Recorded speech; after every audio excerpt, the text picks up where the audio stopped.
City of Marque, Texas will conduct a special meeting on Tuesday, June 1st, 2021, beginning at 6 p.m. in the council chambers at 1109B Bayou Road, Marque, Texas, as well as via Zoom teleconference for the purpose of considering the following agenda. The meeting is now called to order. Robin, would you give us a roll call, please? Sure. Councilmember District B. Present. Councilmember District C. Present. Councilmember District D. Present. And Mayor. Present. Thank you. Let's move to item 3, citizens' participation, limited to 3 minutes per person. Comments from the public will be heard at this time. Any person with city-related business who has signed up may speak to council on a specific agenda item, limited to 3 minutes. It should give the mayor your name and the item you wish to speak about. In compliance with the Texas Open Meetings Act, the city may not deliberate on comments. Personal attacks will not be allowed, and any personnel matters should be addressed to the city manager during normal business hours. There is an addition to this item as we attempt to explain how you would be able to have your voice heard if you are joining us by Zoom. And so I'll read this for us as well. If you're joining us by Zoom, you should press *6 to mute or unmute. If you are participating by telephone, press the unmute button if you are attending via Zoom on a smartphone, tablet, or computer, or stand if attending in person, and the mayor will call on you in turn. Is there any persons that's physically located within this facility that is wishing to speak at this time? Yes, sir, you may approach. If you would be so kind, please give us your name and your address or the entity that you're representing. All right. Hello, my name is Dino Merrigan, and I'd like to talk about the new C4 zoning that y'all are planning on implementing. Yes, sir, go ahead. Okay. I own several properties in that area, and it kind of didn't seem fair that notices weren't sent out. I mean, it was a total by chance that I checked the city's website and I saw this. And it, you know, for the people that invested millions of dollars in real estate along I-45 in Lamarque, to all of a sudden you have a new zoning plan of not, I'd like to participate in a workshop. And the first time I noticed it was after the workshop that you did have, and then the workshop y'all had last week was closed. Wasn't open to the public. I've got concerns, and I'd like to, like I said, I'd like to be involved in a workshop rather than sit here and go back and forth with everything. I own property out there behind Lucky Sevens, a Pigpen bar out there. I'm planning on building a storage facility there. I just got done putting in the drainage, spent $85,000 for a drainage pipe going out there. I got plans being drawn up to put that in. And under the C4, I won't be able to do that without getting permission from you guys. Because I don't own it, it's limited to 5 acres or more. And I got 3.5 acres. And so it doesn't seem fair that I should be excluded from doing what I plan on doing with it, because y'all changed the rules right now. And so and then I don't understand the 300 feet from 1764. I own 40 some acres out by the dog track, and that whole property is now C4. And how come it doesn't stop at 300 feet? You know, so like I said, I just have some questions about it, and would have liked to participate more in helping come up with something. Sure. Mr. Merrigan, we thank you for your comments. The council cannot deliberate on what you just said, other than to say that this item is on the agenda tonight. And most certainly when we get to that item, if you would like to participate, I believe that we can accommodate you. And that's about all we can say in this forum at this particular time. We can speak with you later. But let me allow for the city attorney, if there's any corrections or information that you'd like to offer at this time, you may do so. I appreciate that, Mayor.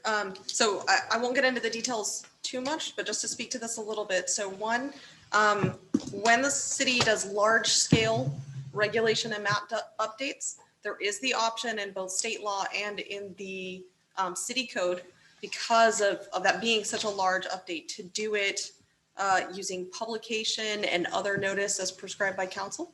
In this case, they did an online notice. It is going through fairly slow. I don't know that it's necessarily going to pass tonight either, but definitely, comments are welcome.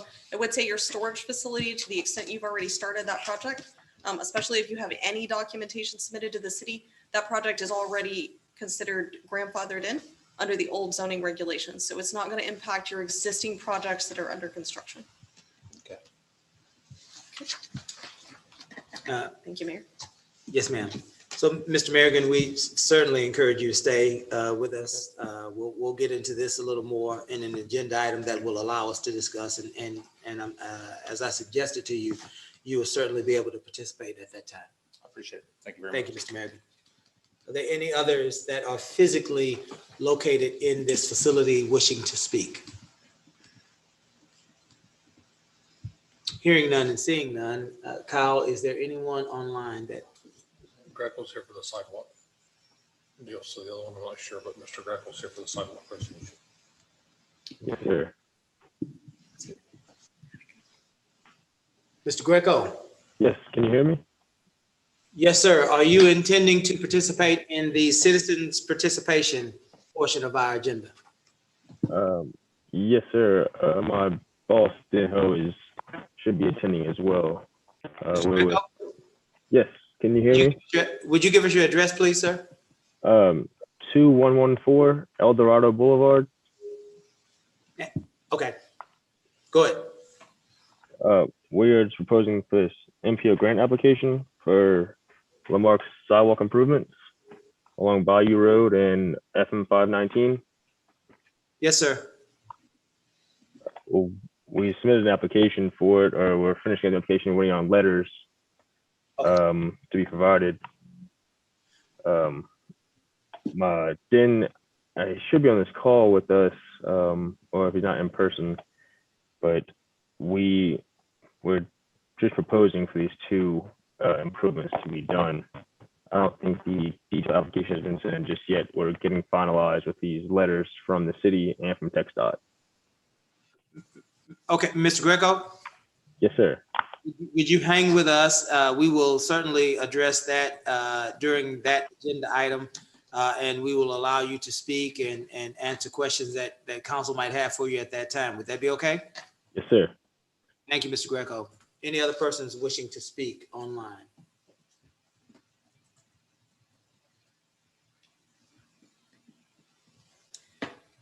Hearing none and seeing none, we'll move to the next agenda item. Council, I'd like to hear from you.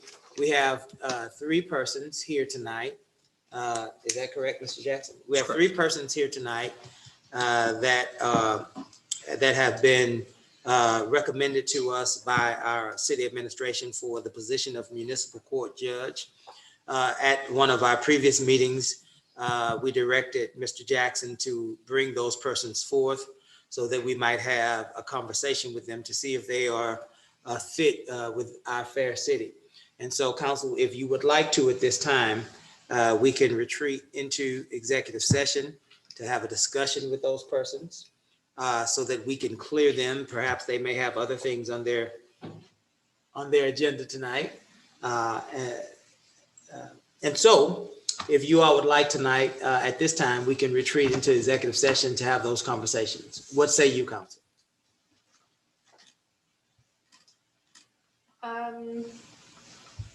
I can't say I have strong feelings about it, but I'm certainly in favor of taking executive session now to kind of wrap this up and move on, since I assume that we'll have a fair amount of conversation Sure. About the other agenda items. And I would prefer if we're going to have interview style interactions that were fresh. Sure. And let me say this would only be the conversation, right? This wouldn't be the deliberation when we come out. This would be just the portion that we would be able to clear those folks so that they can go on about their day. Mr. Carlson, what would you say? I'm all in favor of it. Mayor Pro Tem? Yeah, I guess so. Yeah, sure. Okay. So at this time, the chair We'll move item 6 to the forefront. And item 6 is executive session. And executive session reads as follows. The city council for the city of Lamarck, Texas reserves the right to adjourn into executive session at any time during the course of this meeting to discuss any of the matters listed below. It's authorized by the Texas Government Code, section 551.071, consultation with attorney, 551.072, deliberations about real property, 551.073, deliberations about gifts and donations, 551.074, personnel matters, and 551.076, deliberations about security devices, and 551.086, economic development. Item 6A is section 551.074, personnel matters. Closed meeting to deliberate the appointment, employment, evaluation, reassignment, duties, discipline, or dismissal of the presiding municipal court judge. Robin, do you have the time? 6:11. We are exiting our specially called meeting at 6:04, and we will retreat back to our council conference room to begin our executive session with the 3 finalists that we have for municipal court judge.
Hello?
Hello?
Hello?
We are back in our regularly scheduled session. Robin, you have the time.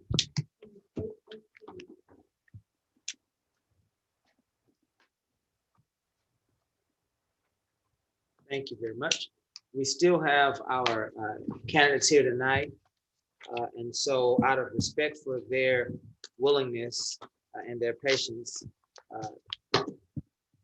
Council, I'm asking that we take up item 4C so that we can deliberate, discuss, and possibly act.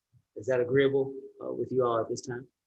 Yes. Item 4C, discussion, possible action regarding designating the presiding municipal court judge as recommended by the city manager, subject to execution of a contract for professional judicial services, presiding judge, and authorizing the city manager to negotiate and execute a contract with the person designated by the council as presiding judge.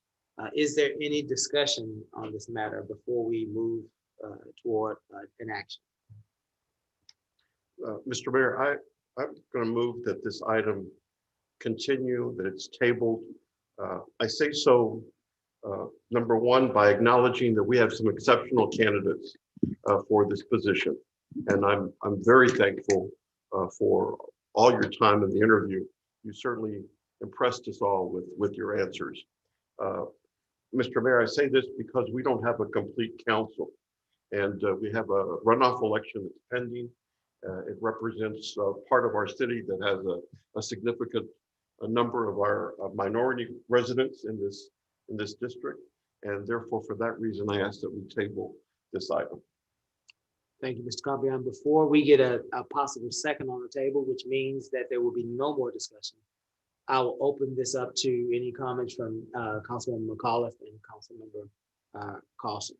Ms. McAuliffe. I just want to echo Councilman Compion's comments that I'm sure the three of you here tonight aren't thrilled to hear that we're not making a decision tonight. So I thank you for your time, your patience, and your talents. This, I think it's a good idea to table because of everything Councilman Compion just said, that it's important for us moving forward that, the judge that we embed in our community has been appointed by a full council and has that long-lasting commitment from everyone that's currently on council. And because we are right in the middle of that, that's one of the main drivers. And I think this gives us an opportunity to make sure that everyone in our community knows about this position and how important it is to our community. Thank you. I'd just like to say thank you for the interviewees today. It's a hard choice, and I thank you for your time and your dedication. And I agree, we should make this decision on a full council. Absolutely, Mr. Carlson. For process, certainly the administration has done a considerable amount of work on this issue, and I wouldn't want to leave Mr. Jackson out as it relates to any comments on this agenda item. Mr. Jackson. Mayor, council, tabling that we do the runoff elections June 18th. Well, first, all three applicants, thank you again. It was nice to see you guys this time. It's in person instead of on Zoom as we were talking. Appreciate your time and your attentiveness to the council and to the requests of the council. It would need to be tabled at least till June. The 19th is the runoff election. The 21st is the next regular council meeting, which we would not have, will not meet the statutory deadlines to canvass that night. So it'd probably be until the July meeting that we would put it back on the agenda. So we would table it till the July meeting. And one of the other items that was talked about, and I'm just going to throw this out there for you guys, was if you have any desire to open it up for additional applicants between now and then. Sure.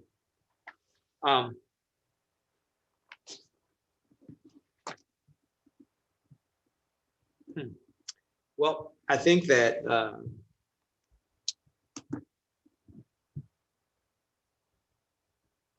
I would be open to that. I think that I would be open to that. What say you? I'm open to that. This is a position that serves the community and I think we have excellent candidates, but I think there's nothing wrong with making sure the opportunity, if we're not voting tonight, extending the opportunity, making sure that the community knows this position needs to be filled. I'm open to it also. Like Councilwoman said, we have great candidates. Let's see what else we have out there that will fit the city. Mayor, can I ask a quick clarifying question on Yes, that? ma'am. So if council's direction is to reopen the position, at this point you have an RFQ, so you have the 3 candidates on a certain playing field. Are you okay with just reopening as an extension the existing RFQ, or are you wanting to post a new one? I would say, and we'll go back, I would say for me, I would go with the existing. Is the existing, before we get there, is the existing something that we can work with Mr. Jackson as it relates to? Hold on here real quick. And while he's doing that, dear, let me ask you this so that we all can hear it. So if we were to have to go to a new one, would then these candidates have to resubmit? Is that what you're suggesting? Yeah. Yes. Yes, ma'am. Thank you. Mr. Mayor, just if I could, whatever we do, I want to acknowledge that these individuals are finalists. And so I want them I would like them to include it in whatever Agreed. the council comes to consensus on. And if that's reopening and extending, but at least that's the direction that I would like us to go, that they remain our finalists. And then we may add to that or look at the qualifications again. Absolutely. Yes, sir. I'm in agreement with that. I'm in agreement. So I think it'd have to be an amended extension, correct? Right, so we would basically just file a supplement to that original RFQ saying that council has reopened it, that the existing applicants are still in the running, and And then we can put whatever qualifications in there. they would stay exactly the same, so we would not change the RFQ at all, other than to change the dates that it's posted. Okay. Well, I think that, excuse me, for clarity purposes, I think there may be we've had some discussion, or maybe there, at least on my part, let's take a look at the qualifications again and look at those as well. Okay, so then- That would so then require a what- new posting. That would require an entirely new posting. Okay. So would we be able to, dear, from your legal opinion, would we be able to then, if we did that, incorporate them? Would they have to go through the process again, or would they be? Right, they need to go through the process again if you're gonna have a new set of qualifications. To the extent that they would likely meet the qualifications, they could just go ahead and resubmit what they submitted last time if you stay pretty close to what you had. Sure, sure. So we wouldn't necessarily need to re-interview them or anything like that, right? No, you should be okay with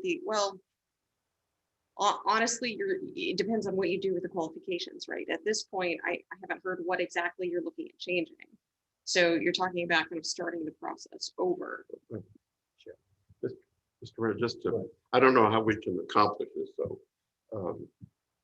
once again, I would ask, whatever we do, that our three finalists here Absolutely, be already part of, they've been vetted already, absolutely. and they remain part of our finalist list. Okay?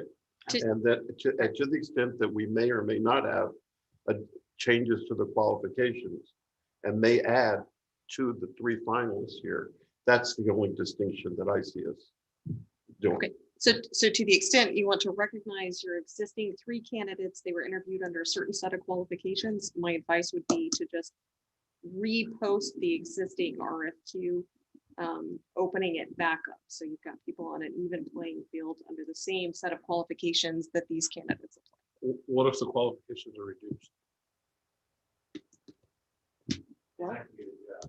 Yeah. No, they would just be. So if you're only talking about reducing qualifications and not adding anything, Absolutely. then yes, you can move. Yeah, it's not adding any Okay. qualifications. Reducing. Okay. Yeah. They would be in our finalist group. Okay. Okay. And does Mr. Jackson already have the direction that council wants on the changes to that He RFQ? does, he does. Okay. Before we get a second on the table, let me say what a wonderful conversation that we had with all three of you. I found all three of you to be very qualified. I found all three of you to be passionate about this community. And I would look forward to working with either of you in our municipal court judge position. We do have one problem, and that problem is District A. One of our districts has not been seated yet. And for me, I think that I feel uncomfortable making a decision tonight that would seat a municipal court judge, and part of our community has not been represented in that discussion, that deliberation, and in that vote. And I think we can all understand that. But this is not to say anything about you all's candidacy. I think that you all are going to do well, and certainly I'm in favor of you all continuing as finalists. And once we get past this runoff election, we'll be able to move forward in a more definite way, and in a way that would give you the credibility that you need, right, to deliberate in our community. So I'm excited about you. I'm excited about your future here with us, and I look forward to visiting with you more in the future. Any other discussion before we close this with the second? No, sir. Is there a second to this table? I second. There's been a motion, there's been a second. All in favor? Aye. Any opposed? Show this item tabled until our July meeting. Thank y'all. Thank you. Thank you. Let's pick up our discussion at item 4A, old business. Discussion possible action regarding adopting ordinance number letter O-2021-0008, amending chapter 71 zoning of the city code of ordinances by repealing the thoroughfare overlay zoning district and adopting two new commercial zoning districts entitled C3 corridor commercial and C4 interstate commercial, and adopting zoning regulations applicable to these districts. Mrs. Parnell. Thank you, Mayor. And if you don't mind, would it be okay if we take item 4A and 4B Yes, ma'am. together for discussion purposes? Would you like me to read 4B? That would be great. Thank you. Yes, ma'am. Item 4B, discussion possible action regarding adopting ordinance number letter O-2021-0009, amending the city's zoning map, master plan, and comprehensive plan by adopting an amended and updated official zoning map of the city of Lamar to serve as the master plan pursuant to city charter and official zoning map pursuant to the city code, chapter 71 zoning.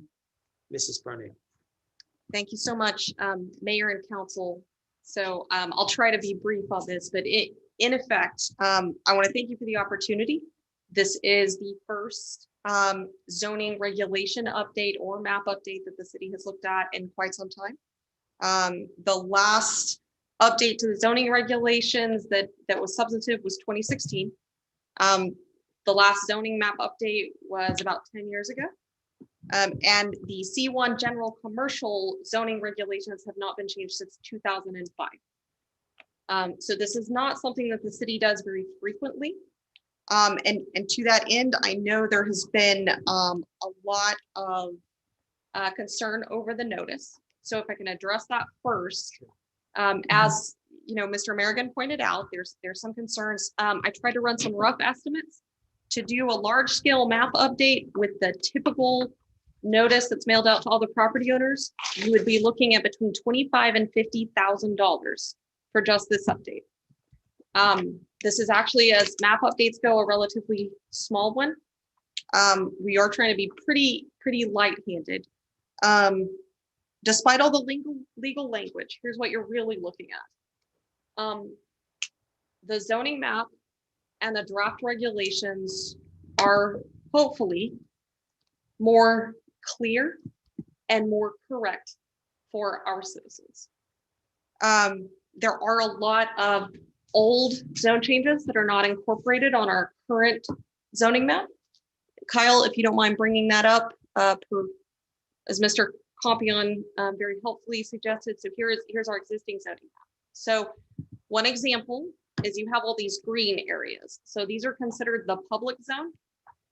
I think at some point, the intent was for that to have some text changes to go along with it, but it doesn't look like that was ever completed. And so at this point, we have a zoning district on the map that does not exist in the zoning chapter, which means that technically no uses are allowed in that zoning district. This is one of the things that is included in the request to change the map.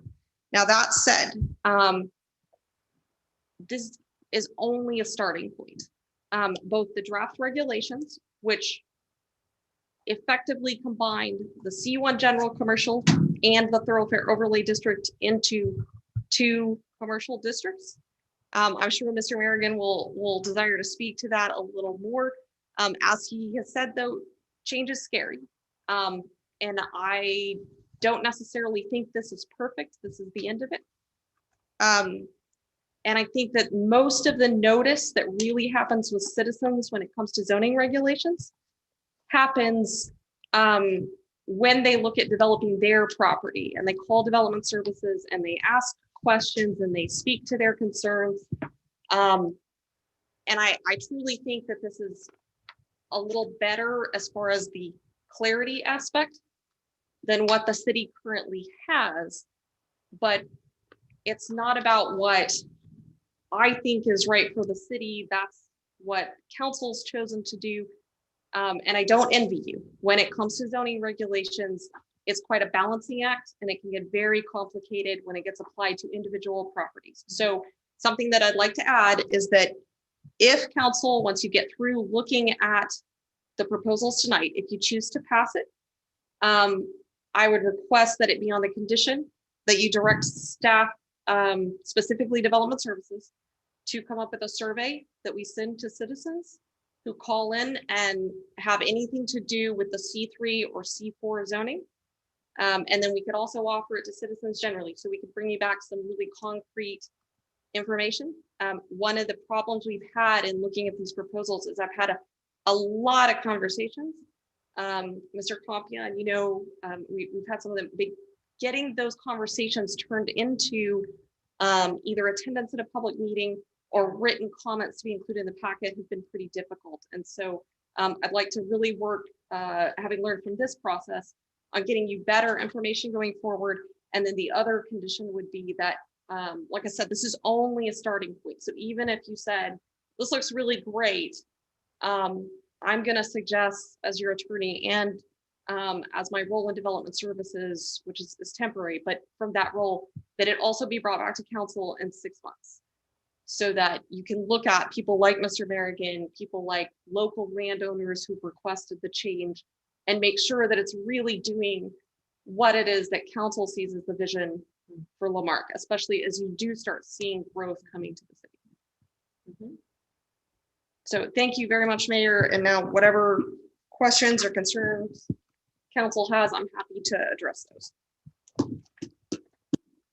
Let's open this up for discussion. Does any person on council have any discussion and comments?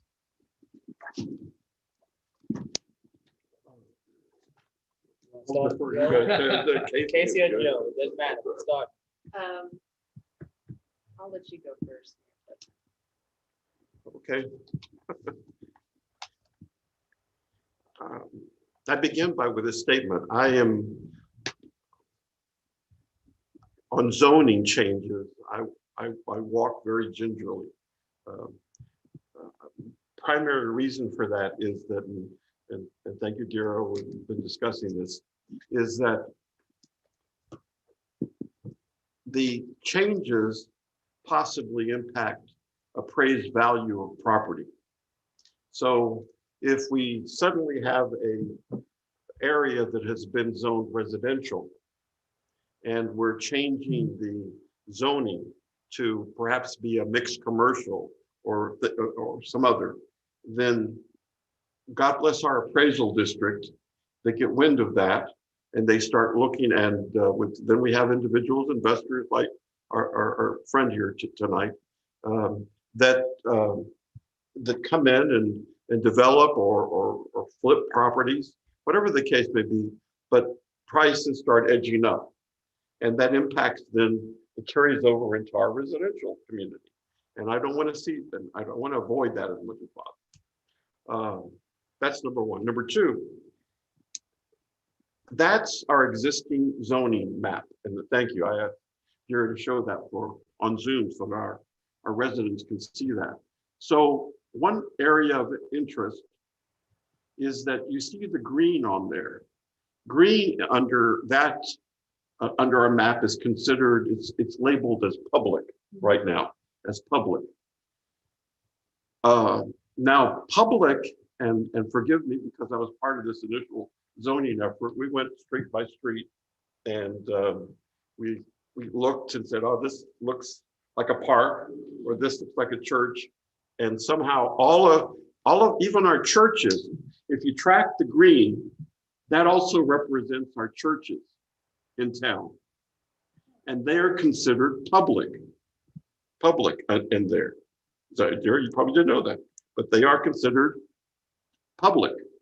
And so if we proceed with this, and I have conflicting feelings at this point, but the public category is going to be changed to,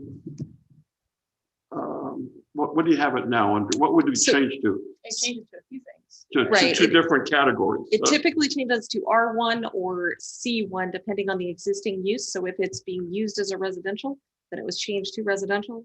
If it's being used as commercial, it changed to commercial. If it's vacant land, it changed to match the surrounding vacant land. Well, for example, and I'm just using a for example, over right in the center there, right in the center there, you see the green there. That happens to be Marque High School, the baseball field, the practice fields, and then all the way up. That's Duro right there, and Vaucher's on the other side. And then opposite, that's all yellow residential. Now, you take that as an example, and then we're going to interject this I-45.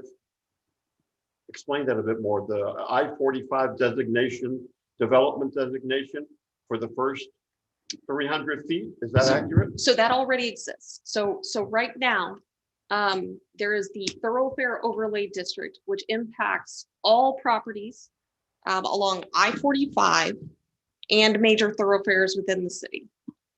So the C3 and C4 zoning districts are proposed to combine the requirements of the C1 district and the thoroughfare overlay district into two separate zones. So that instead of the overlay that affects only the first 300 feet, and just to clarify, it affects the first 300 feet on certain requirements. Other requirements can affect the whole property. For instance, if an existing building is remodeled and it's remodeled past the 50% mark, it could trigger these requirements, even though they're not within the first 300 feet. So I'm not saying that thoroughfare overlay district doesn't do some really great things that's gotten you to where you are now, but it can be somewhat tricky to apply and interpret, since you end up with a third category of regulation, which is that there's regulations that apply in the first 300 feet, regulations that apply over the whole property from the overlay district, and then regulations that it's not really clear whether they apply one way or the other. And that's all on top of the underlying zoning regulations, which is the general commercial zone that hasn't been updated since 2005. And then laying on top of all of those, you have one more category, which is the supplementary district regulations. Let me step in here and let me say this, not to the developmental services director, but to our city attorney. Yes, sir. If there is any question that we as council are asking you that will perhaps be out of place and more appropriate in an executive session, I am asking you to simply let us know that in that question so that we can stay in the parameters of an open discussion. Is that fair? That is excellent. Okay, Thank you, sir. So we're gonna hear that you're saying that question needs to be answered in the executive session, and then we'll move on with our discussion. Is that fair? Council, is that fair? Uh-huh. Yes, sir. Mayor So- Pro Tem, proceed. Oh, sorry. Go ahead. So, if we look at the map again, the original one right now. Let me see, Cedar Drive would be right there. That's Cedar Drive, right? And that's commercial right now, the reddish or the pinkish part, right there. Cedar Drive, all of that's a commercial Right, up that's to about Lake Road, correct? C2 restricted commercial, yes. And then on the other side, you've got then a little area that's commercial. Although the corner, I noticed this, the corner of Cedar Drive and Lake there, which is on our map residential, is actually a commercial business that's going on right there. It's a car Mhm. cleaning operation that's right there. And then you have the store. But under, if I read it right, under this proposal, basically that area, since Cedar Drive, it would you agree that it's considered a major thoroughfare? No, sir. It's not? No, Cedar and Drive is not? not under the city's ordinances. So I don't get to decide what a major thoroughfare is. What but is? That would be So- good. Well, so the council actually decided when they implemented the thoroughfare overlay district. Okay, And so major thoroughfare in this context means only what council designated as part of the thoroughfare overlay district. so which would be what? Hold on one second and I will get that for you. So, okay, it's I-45 from the north city limit to the south city limit. It's FM 1765 from Highway 146 to FM 2004. And it's FM 1764 from I-45 to the west city limit line. Okay, And so the current proposed regulations would not impact that area that you're specifically talking about. It would impact the change from public, which, like I said, there's no corresponding textual zone to match that. And so it would change those to either the R1 or C1. And there may even be, Kyle, is there any way you can pull up the new map and show that area as well? Sorry, I'm putting you on the spot there.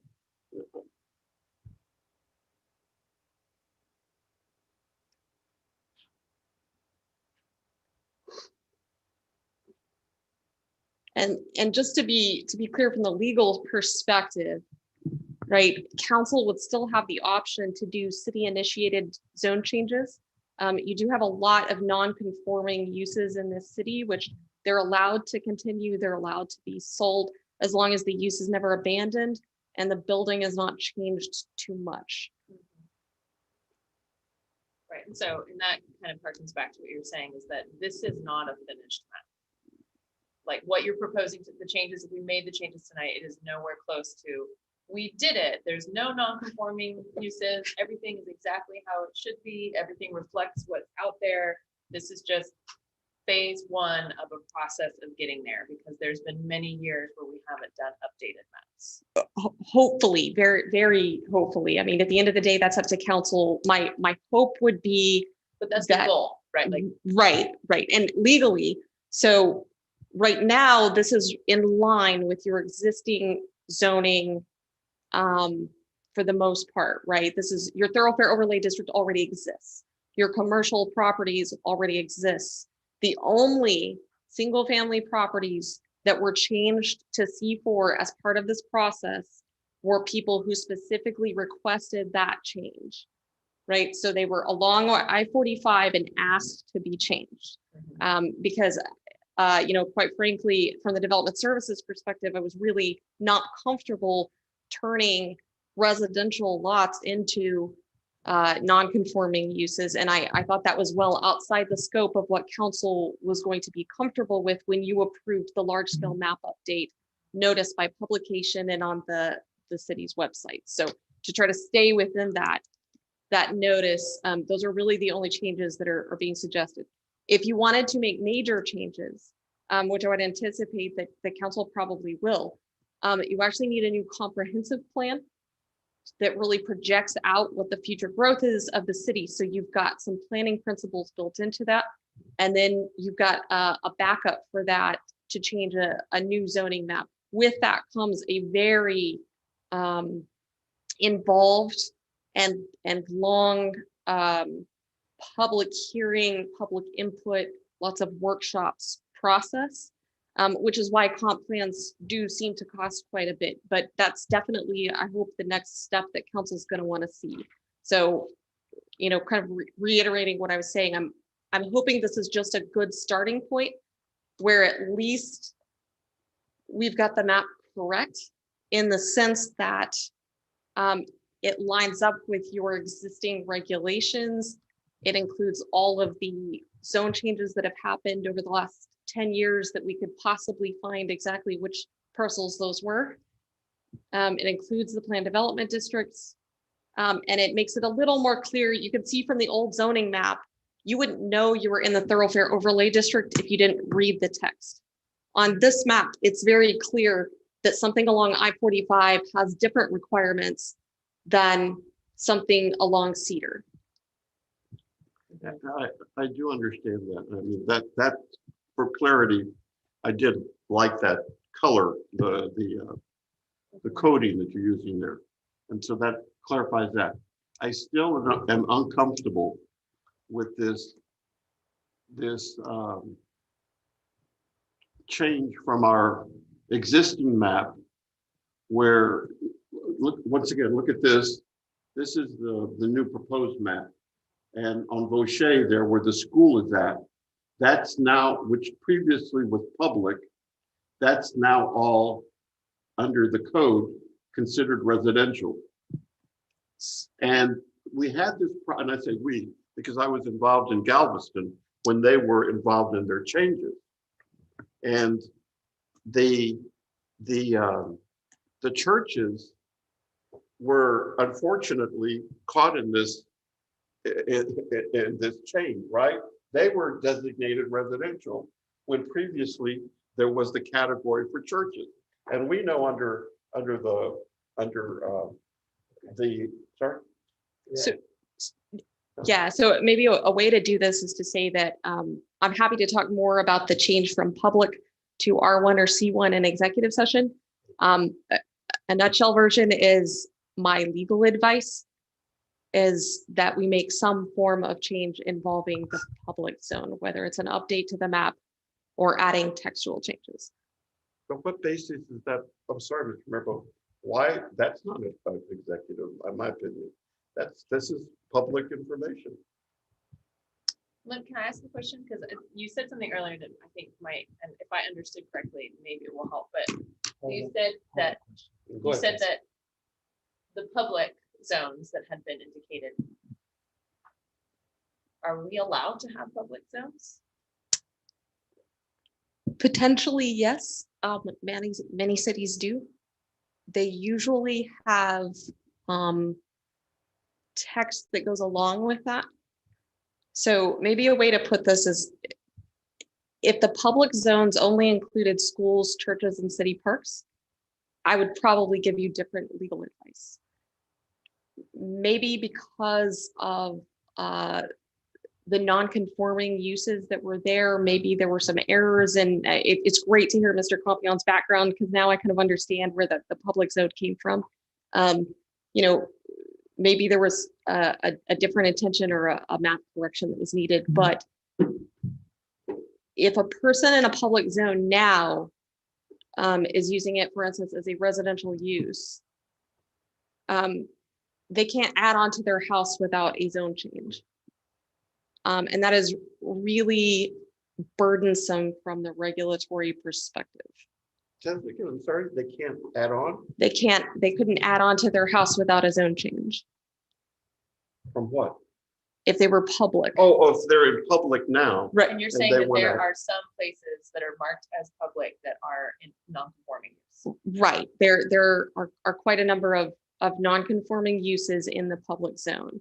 And so maybe to Mr. Compion's point, if council decided to adopt an updated zoning map, I see no issue with leaving the public as a zone and adding in the zoning district text regulations to match that, because now that I understand from Mr. Compion what the original intent was, I think you could certainly put that back and incorporate it into another map update when that comes as part of the comprehensive plan.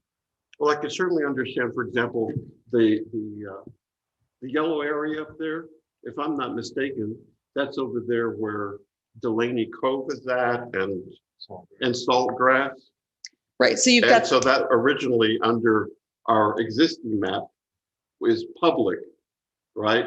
So that I easily understood. But, and so to the extent that we can clarify that, and certainly protect the values of the homeowners out there and the developer, the development out there.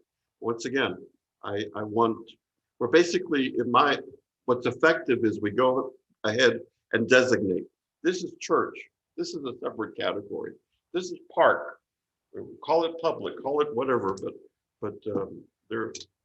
Dear, help clarify for Mr. Compion. He had a question earlier. Talk to us about the need for some of this discussion to happen in the executive session, and help us to understand what you're referring to. so, my job as city attorney is really to protect the city. So to the extent I'm going to have to get into the details of potential risks, legal risks that the city faces, I'm ethically required to have that conversation in executive session. That I understand. Legal risk, Right. yeah, that's If appropriate. so if she says that that's a better conversation to have in executive session, I think that's I that's what wasn't she's looking trying at to it say. from that. Right. Well, and maybe what would help is to answer your point. Right now, churches are allowed in other zoning districts. And so it wouldn't be that you were zoning them out if they're not zoned public. Where there have been, I can think of at least an example, is a church that was used as a daycare. Well, because it's a public zone, that church can't be used as anything but a church. And it's been sitting there for quite some time, and someone wants to use it as a daycare, but the property owner has to go through a zone change to be able to do that. And so, I think there's just maybe some unintended consequences, which, as you know, from being involved in zoning are really easy to come by. I guess I would feel more comfortable on both of these, by the way, both of these, the two items, 4A and 4B. If we incorporated some language, if we should pass this first reading tonight and then engage in these spirited discussions, if we incorporate some language to the effect that let's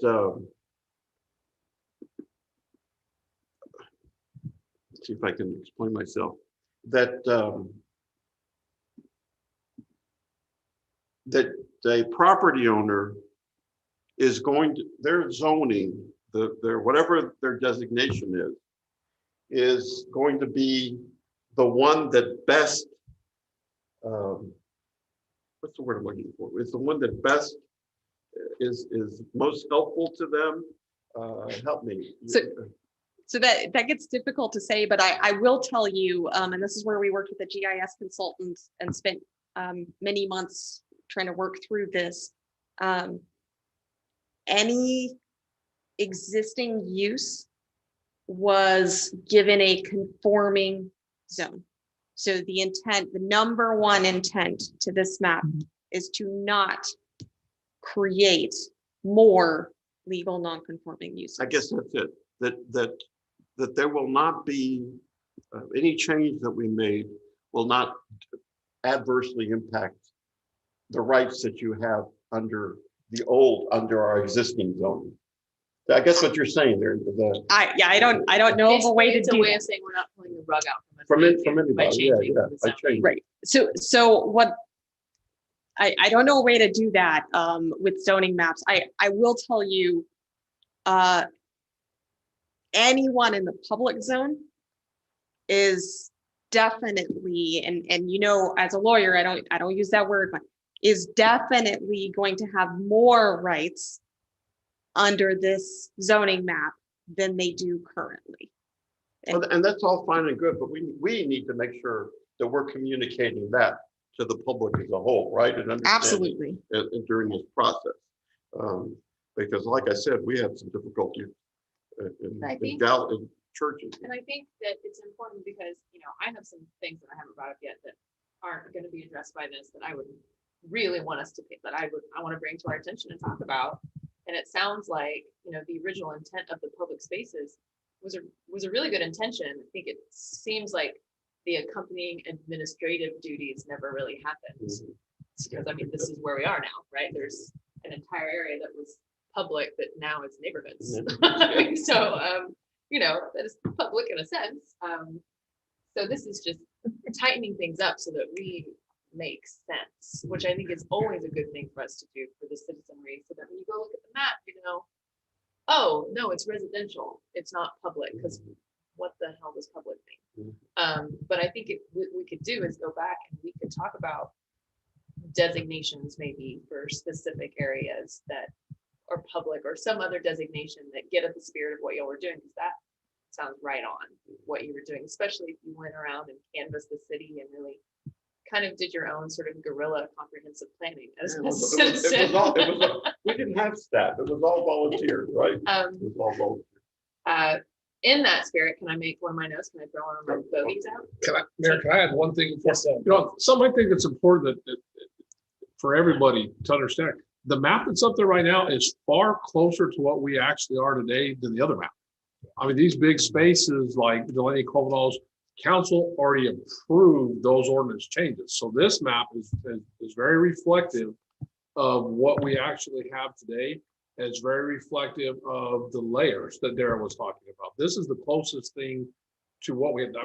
This is not really a huge, gigantic change. It's actually putting it together in a way that makes sense, taking all the stuff that council's passed over the last 10 years and putting it together and layering it down and saying, okay, in these areas, we have this requirement, then we have the thoroughfare overlay district and this. So maybe if we just call those this instead and put all that in one lump, now you don't have to go to 3 different ordinances or 3 different items to know what your requirements are. You go to one. Right. And now under that one, you know what it is. So I just want to point that out. This map is far clearer and far more accurate than the old map. The old map with all the changes that have been done that have been approved by council. It's almost impossible to look at that map and really understand where the city's at right now. This map shows where the city's at. Just want to point that out. Absolutely. Thank you. I agree. Having read this and I look over it and I've compared all the maps. Here's the issue. Just I'm going to make it clear. We need to make sure that our residents know and are comfortable with these changes. That's the problem. For me, we want to be as transparent as we can and explain, look, we're not trying to mess with anybody's asset, this real property. And I think it's easy to fall into I was speaking with Derek earlier today, asking some questions and I shared with her that, it can turn into spaghetti in your head, right? Because we're talking about things like you said, it's already we're not, some of these things are not things we're changing. They were changed 15 years ago. So we're just making an aesthetic representation of things that actually exist. But it can bring up feelings of like, well, why are we doing that? It's like, well, we're not actually doing anything. We're just updating the way that we represent it to the city. This is making more transparency. So I agree, like that messaging has to accompany that. There are some proposed changes that are new, right? So it's the C4, the C3 and C4, but a lot of things are just making things right as the way they were approved. But that can be difficult. I made a whole page of notes about some things that were in that table, like, what's this about? Oh, I don't agree with this and blah, blah. And it's like, oh, these were approved in 2005. So I'm a little late to the party on that one. So, we're going to move on. Are you ready? Can I throw my things out there? Okay, so I don't know. Are you okay? Okay. So, surprise, I want to talk about green spaces. I want to know how we can ensure that part of the immediate follow-up conversations to this, 2 sort of buckets, that we create sort of resource standards and supporting written documentation for future developers in our commercial districts, and written documentation for development around landscaping guidelines, landscaping ordinances, because we still have so very little. And this, your proposals for C3 and C4 give a lot more direction than we already have, which is great, and I'm in favor of that, but I think we need more. And I think we need to provide more support in the form of resource standards. So when we say, we want you to plant native plants, we want you to plant native trees, that then it says, here's a list and here's a place where you can find them. Let's connect you to them. End of question. So first off, thank you. That kind of hints at something that we've been talking about, a lot of updates that I'm taking copious notes on for future reference for us to bring back. So right now, the city has an engineering design criteria manual, which is where the really technical specs go. But they are not really part of zoning, so they don't have to go through all the crazy processes. Now, Marque already has some more robust public hearing requirements than other cities. So, you know, it's not as if you can get something passed without the citizens knowing about it. And we can certainly post it well in advance so people know to look for it. But I think one option would be to add a chapter to the engineering design criteria manual so that council can get into the weeds, so to speak, on landscaping guidelines. Those do get really detailed and kind of need their own meeting if council's amenable to that. I would bring you a draft in July if that works for consideration. Having learned from this process, I'd ask that council give feedback, and then I would post that on the website for a couple of months, and council could direct me on when you want me to bring it back. But that way it does sit out there for a while for people to be able to comment on. To be clear, right now, the city has landscaping requirements and green space requirements, but they generally come in the form of a percentage of the land. And occasionally they'll come in the form of a setback requirement or a buffering requirement, but there's really nothing more than that. And so, you know, I'm sure that there are some ideas that you have as far as what you think is acceptable and what is not. And I would certainly be more comfortable having direction from council on that rather than having to approve those myself. Yeah. So how would you, so is that all stuff we could talk about when you, is that very last point that you brought up, like giving direction about approving or confirming, you know, when a developer's approach to meeting green space requirements is just, sorry, I got tangled up in my words there, but is that all something that can be addressed at this July meeting that you're talking about? Yes. Okay. Yes. Cool. At that same meeting, can we specifically address and define green spaces? Is that what sort of that whole conversation will be about? I can definitely build that into the landscaping guidelines. Great, because that is the one thing that over and over again, when we refer to green space, but then we don't have an actual definition of what that means. That's a red flag for me.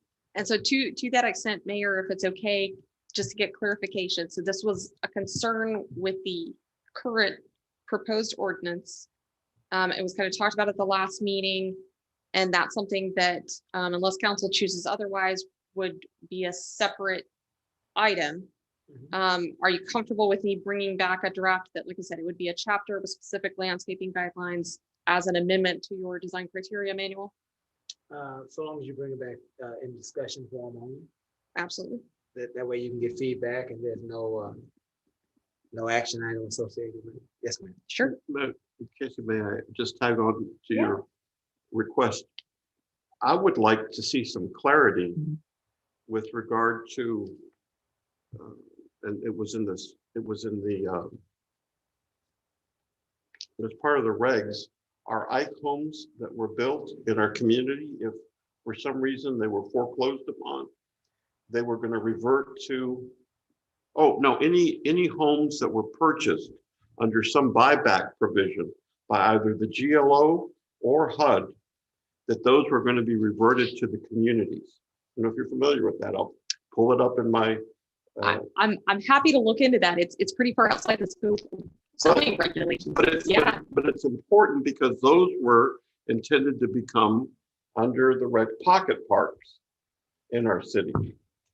Okay. So yeah, I'd be happy to take whatever information you have on that, and I'll see what I can incorporate. Okay, so a couple of it. So that was the first bucket. Thank you. And that's really exciting. The second one is kind of crazy, but in thinking a lot about this and doing a lot of driving around and thinking about,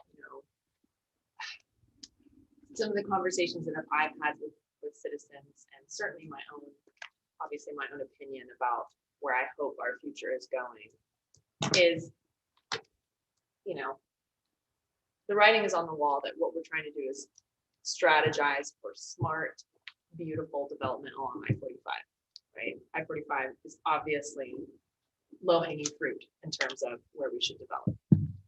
However, as the gateway to the Gulf City, as a city that one of our biggest assets that I've been saying from day one is the amount of existing natural green space that we do have. And I think a lot of spaces that intentionally and unintentionally have turned into beautiful spots within the city because they're not developed. I'm really interested in making sure we maintain that in some form or fashion. And in particular, I would like to look at what it would take, or I want to know if there's any interest from my fellow council people, but then what it would take to designate the, if you're driving from Galveston into Lamarck, so when you reach the city limits of Lamarck, toward up to about the Ron Hoover RV Park and like Laser Marine on the other side of I-45, that area of frontage along I-45 is currently undeveloped, right? I would really like to see that stay undeveloped or become even more intentional with its landscaped green beauty, because that is our first, that's what you see when you come in. And I think obviously we're going to have a lot of development in the future along I-45 coming from Houston. And I think we have a lot of exciting development coming up, but I think it would really set us apart and I think it would tie in very naturally with that protected estuary area that's already over there and bleed in really nicely to our existing Highland Bayou Park. I just would hate for us to lose that benefit that we have in the city right now to a bunch of pavement, and not to say that that's bad. I want that in other areas, but I'm suggesting that we designate a certain area along I-45 at that entrance to our city, again, that already has a lot of natural beauty, and we have a park right there, and it is very close to the protected estuary, that we look into how we can keep that protected as undeveloped natural space. So I'm throwing that out there. I know I might not get support for it, but it's something I'm really interested in talking about. I find that interesting. However, if you look at the map, part of that area that you're talking about, right there by not the RV, the boat shop, that's slated for R4 or C4. I know. So I know. It's one thing I'm pushing Right. back on. But there's no other space for that. So Well, here's, but, yes, just sorry. to tag on. There is something interesting. Highland Bayou Park, which is public, under your revision, now that's general commercial. the park doesn't become general. Yes. Well, so the zoning on the park would be general commercial. It doesn't mean you can develop commercial for property that's owned by the city. But it's because you can see that there's commercial to the west, and then there's commercial adjacent to it across Knoxville. And so that's why it actually does make sense for it to be commercial if you're choosing a zone. So let me suggest something and see if this would address some of Mr. Compion's concerns as well. So one thing you could do if these are the parts you really have heartburn about on this map is request that schools, city parks, city facilities, and any undeveloped property adjacent to Highland Bayou Park remain public. That means that you'd have to motion subject to those changes. The next version of the ordinance would have that updated. because you don't have the same issues with schools, parks, and city-owned facilities remaining public. And then you could look at the area around Highland Bayou Park as its own separate group. And we can really drill down into what's developed, what's not, what's part of the park, and council can decide to handle that area separately. And churches, clarify what you were going to do with churches. So I would actually suggest that churches remain with their proposed changes where they're either C1 or R1 based on the adjacent zoning district. I don't know. I'd like to get feedback from pastors. I don't think that they need their separate designation. Actually, there's federal law that's involved too, Vera, with regard to activities that can take place there that we have no control over. There is. I don't think this implicates the federal law, whether they were publicly zoned or whether they are R1 or C1. What was the impetus behind why you think, I don't think I'm understanding why you feel like it's that churches should have the public designation. What's the risk? The issue came up when Galveston made its changes, right? And it was all, suddenly churches were residential. Mhm. And two churches were proposing to open their facilities to as emergency shelter, right? As part of welcoming, give out, or also for unaccompanied minors, Okay. as well as part of their religious. Then we came in with the federal law, which is the religious, God, I forgot RFRA, what, sorry? RFRA and Yeah, RLUIPA. yes. Mhm. And that trumps that over that Supersedes. Supersedes. There you go. Supersedes there. So I think it's important that churches have their own designation. And there. why are you saying that you don't think that's necessarily a risk? Yeah, I don't think the zoning, for instance, a church's protections under the federal law would exist regardless of whether the zoning was R1 or public. But it's a pain in the tuchus to point that out to certain individuals that don't understand that. They come, that was the issue. The neighborhood would say, no, this is all residential. The church can't do anything. Why are you, and as opposed to, why do we want that headache? Hey, there's a protected right to utilize the facility to accomplish your religious goals. And furthermore, I disagree with any changes to Highland Bayou Park. That remains either a park designation, as you've just suggested, or, and by the way, I'm looking at that RV park is residential and they're operating a commercial.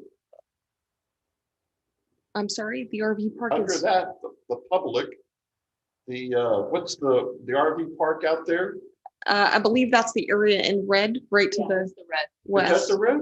Yes, It's marked as commercial. on there. in an RV park is not considered residential under your zoning ordinance. It is commercial. What's that other street right there? So I don't know what you're looking at. No, over here, right? There's the R. That's Getty.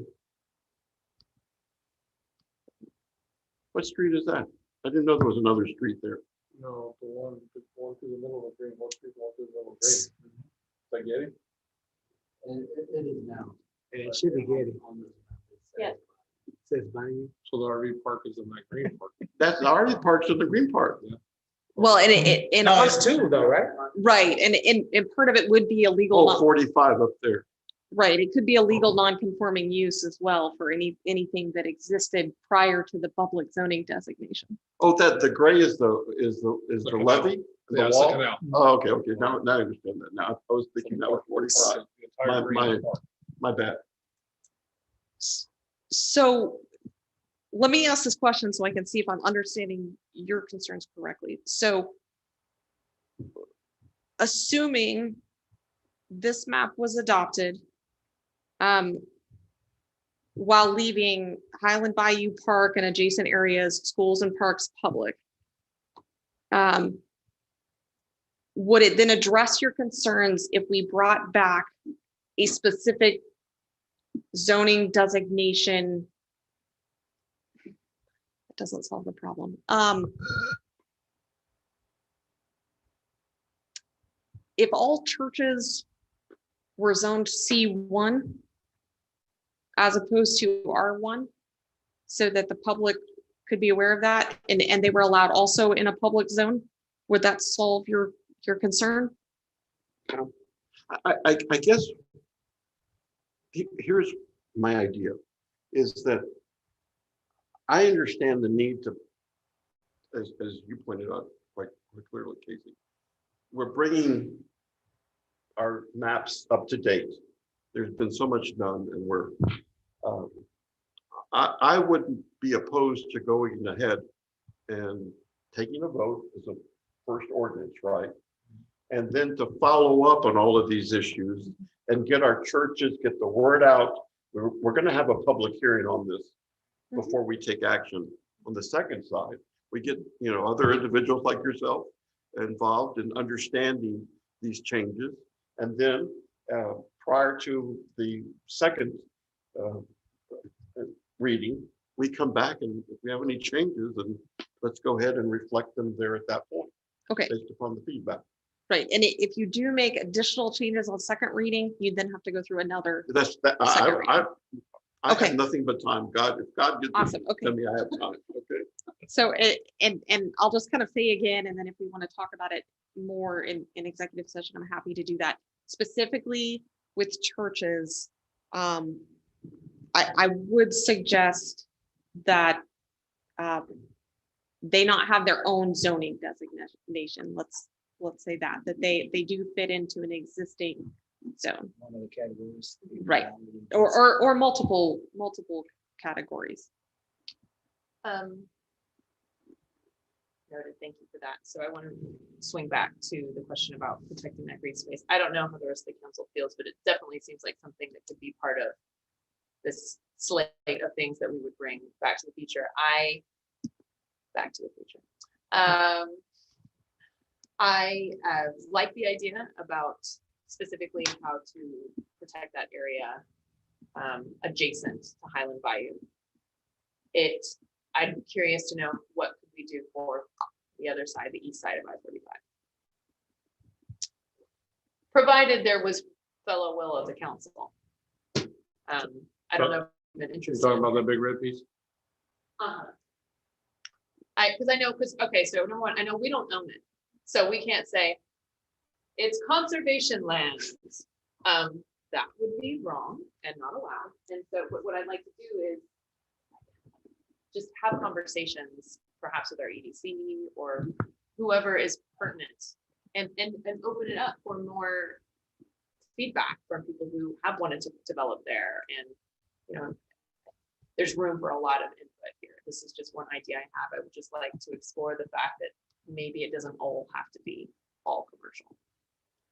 Just under the new proposal, by the way, Casey, all of that area goes from what was considered just general commercial Correct. to this Goes to C4. C4 designation, Mhm. which is light commercial, if that would be accurate. It's like, think of it as commercial plus TOD, thoroughfare overlay district. Okay, so, but so that does not exclude some potential nonprofit group or other entity to come Absolutely. and acquire it They and could do- turn it into green space. Is Correct. that accurate? Oh, very good point. That's, Okay, is that is accurate? definitely correct. I do it. I'm with her, by the way. I've been wanting to look at the golf courses, the old golf course.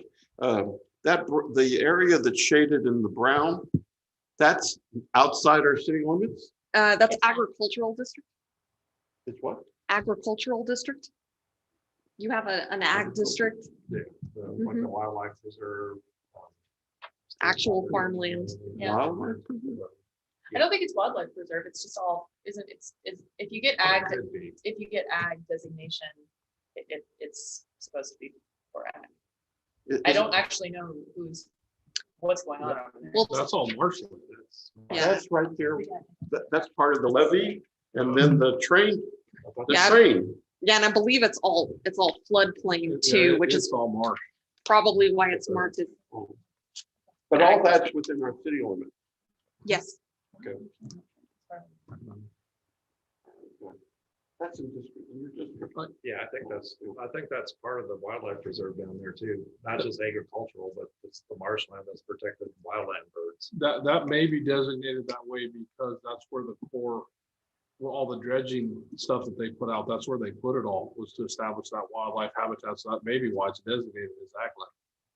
Right, and the agricultural district is your least intensive zoning district, so it is the most restrictive. And so the agricultural district is effectively saying you can do hardly anything with this, but that zoning district was applied because that was the current use of the property, so you could do it without any legal risk associated with that. How did that little area there on the, can you switch to the old map, our existing map? Oh, it's over here, oh, there.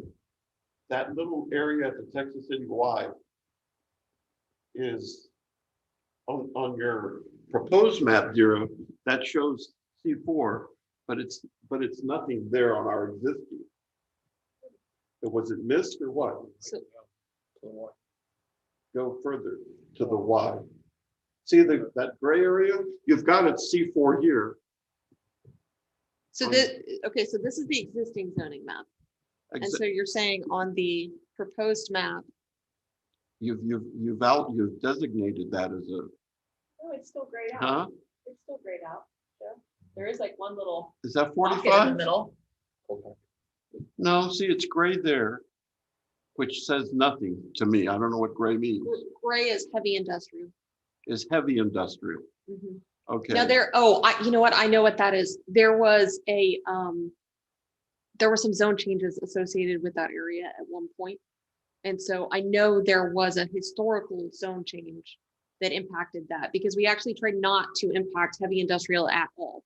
So the only way that's different is because there was a zone change process by council already. And So, go ahead. Sorry. so now that's going to be C4 under this. And except for that little red, the little triangle up at the top, that remains heavy commercial.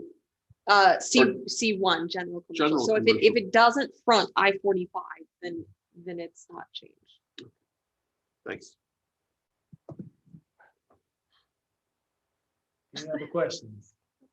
And under the list of approved, like eligible businesses in the district, it didn't mention breweries or distilleries, but does that mean it's, as I read that, they're not excluded? So if there is not a use that's very similar to a brewery or a distillery, then basically goes through two layers. So for instance, this is a decision that sometimes I have to make. These uses can't always be exact, and we're pretty light-handed. You have a lot of old uses in the existing C1, and I didn't get carried away with that because I didn't think that was really within the scope of this one change. That's probably something council wants to do, looking at the whole zoning chapter. But if a microbrewery, let's say, was very similar in its impact in parking, noise, light, smell, and impact on surrounding neighborhoods as, say, a restaurant, then it could be interpreted as a restaurant. If it was a brewery that was going to be doing a restaurant, a tasting room, outdoor theater events, and a fairly big operation that was also going to wholesale. Okay, that's too far removed from just the impact that a restaurant would have on the surrounding neighbors. And so what your zoning ordinance allows is for the Board of Adjustment to review the applicant's request. So basically I would say, no, that doesn't fit into this, any of these uses. They would say, we think it does. It goes to the BOA and the BOA would make the decision. And then those decisions kind of come back to council. If you're seeing a lot of the BOA deciding it does fit in, council can basically speed back and say, yes, it's an approved use, or no, it's not. Okay. That's good to know. It definitely was one of the, I agreed with everything that was on that list, but it was one that came up. I know there's space. Well, if you look at the publishing.com, it covers C4 and it says establishments selling or servicing alcohol beverages for consumption on or off premises is allowed in a C4 zoning. Right, and so to the extent that the microbrewery was only doing the alcohol consumption, you're probably okay, right? Once you start heading closer into the manufacturing realm, like if you had large trucks coming in, semi trucks to pick it up, at that point, the intensity of the use begins to be much higher than the much smaller microbrewery, so restaurants. About the scope of, or the size of it. Yeah, under your existing zoning ordinance, that's how it's interpreted, is by the intensity of the use. If council goes with a much more specific type of zoning ordinance where you literally have like a land use matrix and you list every known use we can think of, which may be what you want to do for clarity's sake. If you get to something like that, then it no longer becomes about the intensity of the use. The zoning official has very little interpretation authority, and it becomes yes, you're allowed, or no, you're not. And that actually is slated as a potential change to bring to council if you decide that you want to look at overall updates to the zoning chapter, which is kind of what I'm hearing from council. So if that's a direction you would like to go, I certainly have no issue with it. Say that again, dear. What do you think you're hearing? So right now, the way your ordinance works is that uses based on what's allowed and what's not have to be decided on whether the intensity of the use on the neighbors matches up with what you've already got in here. There is an alternate form of zoning ordinance you sometimes see in other cities. I think Pearland might have one. They're often called unified development codes, but one is not synonymous with the other. And it's basically a really big spreadsheet that lists all the uses that people could think of.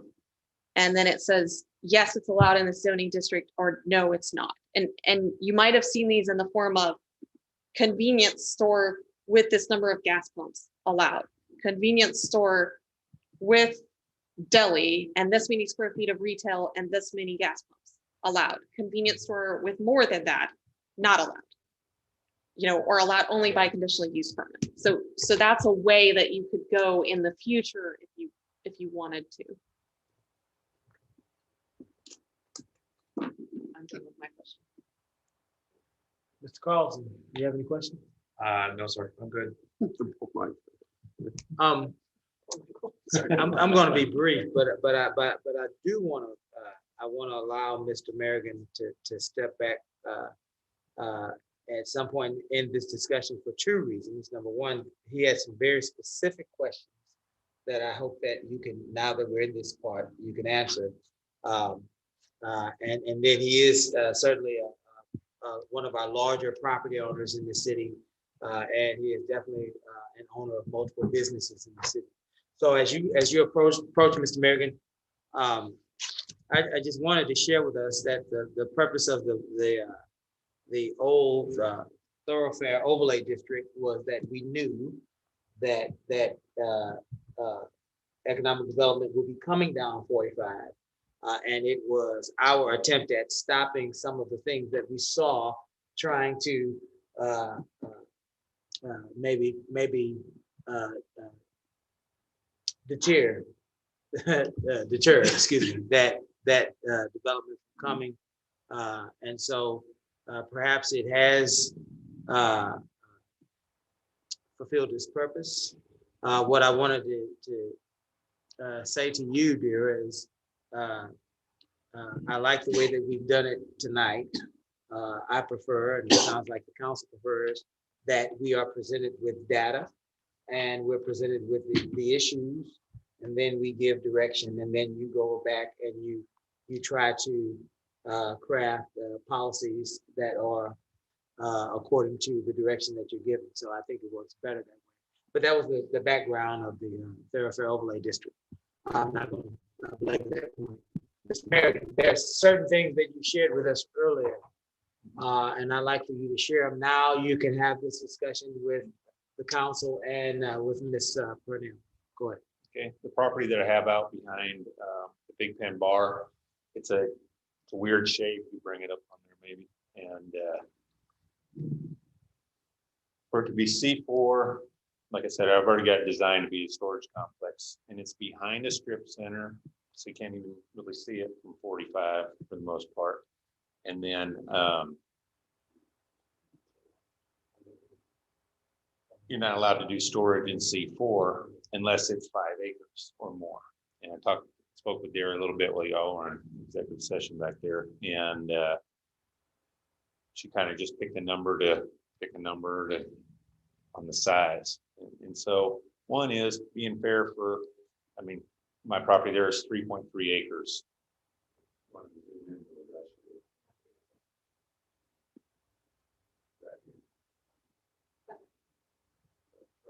So what's this here that I want to develop? It's an awkward shaped piece of property.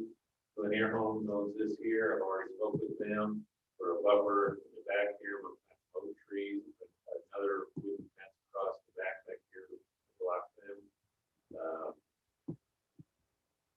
If this is C4, I can't do storage without asking for permission to do it. And right now, I can do it. And so that is. And it's with it being 3.3 acres, we're lower down to 3 acres or 2 acres. And I don't know how you come up with, different people. This guy is over him, over him. It's complicated. This side of your zoning is, she's been studying for 2 weeks on what you guys are working on right here. It's complicated. So I don't know how to make it easier. But I'm just throwing it out there for a developer coming here and trying to figure out, hey, how is this property do storage here?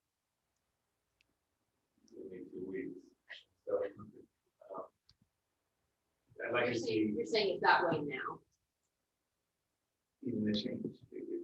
The change is complicated. And so it's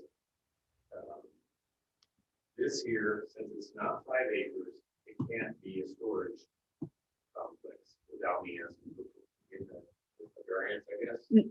No, so to be clear, Mr. Merrigan happens, I mean, it's good that you're here, actually. This is a good example of a situation. So this is one of those situations where those properties do front I-45, and so they are impacted by the thoroughfare overlay district currently. Under the proposed zoning in C4, you can do storage it's a C3 allowed use. You could do storage in the C4 as long as you meet all the protection requirements in the C4 zoning district and you have a minimum size lot. Now, he's right, 5 acres, at some point we have to just choose a number. One option that council could choose that would potentially solve his issue and maybe anyone's issue, but it's going to be a balancing act, is you could take out the 5 acre requirement. So to be clear, and he's right, it's still confusing. I think these regulations are less confusing than our existing ones, but they are by no means something I would suggest to council if I were writing from scratch. So hopefully we can get there with direction from council on the next, changes a little at a time. What would solve potentially that issue is under conditional use permit. Originally, that was going to be allowed without a conditional use permit as long as they met some minimum standards. What you could do is just say that any C3 use is allowed as long as it meets the C4 standards. But if you do that, right, you effectively make those zones the same. And so that's where having kind of a minimum size lot says, okay, if you are developing at least 2 acres or at least 3 acres, then we think that larger parcel should have a little more flexibility in use than a much smaller parcel. So an example is a 1 acre parcel in the C4 zoning district that's right up against I-45. Okay, do you want to allow that to be storage? Or do you want it to only be allowed to be storage if it's a certain size parcel? Right, and so there's a lot of uses that are like that where it becomes a question for council and what you do and don't want to allow. another option that might help. So as he points out, right now, any parcel fronting I-45 is C4. Because this was logical, right? Because those are the properties that are impacted by the thoroughfare overlay district. We can add language to this, and you could do that on motion tonight, that says if a property is subdivided, and I'd suggest a minimum size for subdividing so that someone doesn't use that to just try to get around your regulations. But if the property is subdivided and it creates at least the lot that meets the minimum size requirements, that the property that's no longer fronting I-45 can be changed to the C3 zoning district. So for instance, Mr. Merrigan, are you potentially planning to replat some of those properties into different shapes? Not this year, out here. Okay. No, I'm asking about the one specifically. So you have your storage there. No, I mean, this would be, that's the shape it is. I don't know if this one here, all this right here. So I've got to work with. And just something to point out. There's a lot of properties that aren't large lots, you know? And so all of these people got a different set of rules than this guy has, and a different set of rules for this guy and that guy. You know, there's a lot of back and forth of trying to figure out C4, you can do in C3, but if you're on the views, it's confusing. But Let me ask you this, dear, and you may not know this. Sure. What is the average acreage for a storage facility? Is there historically an average acreage that they're built on? So that's probably a better question for Mr. Merrigan. I will say that in talking about a storage facility, I think that's the example, but it might not be the only use where that's true. Do you know the average size?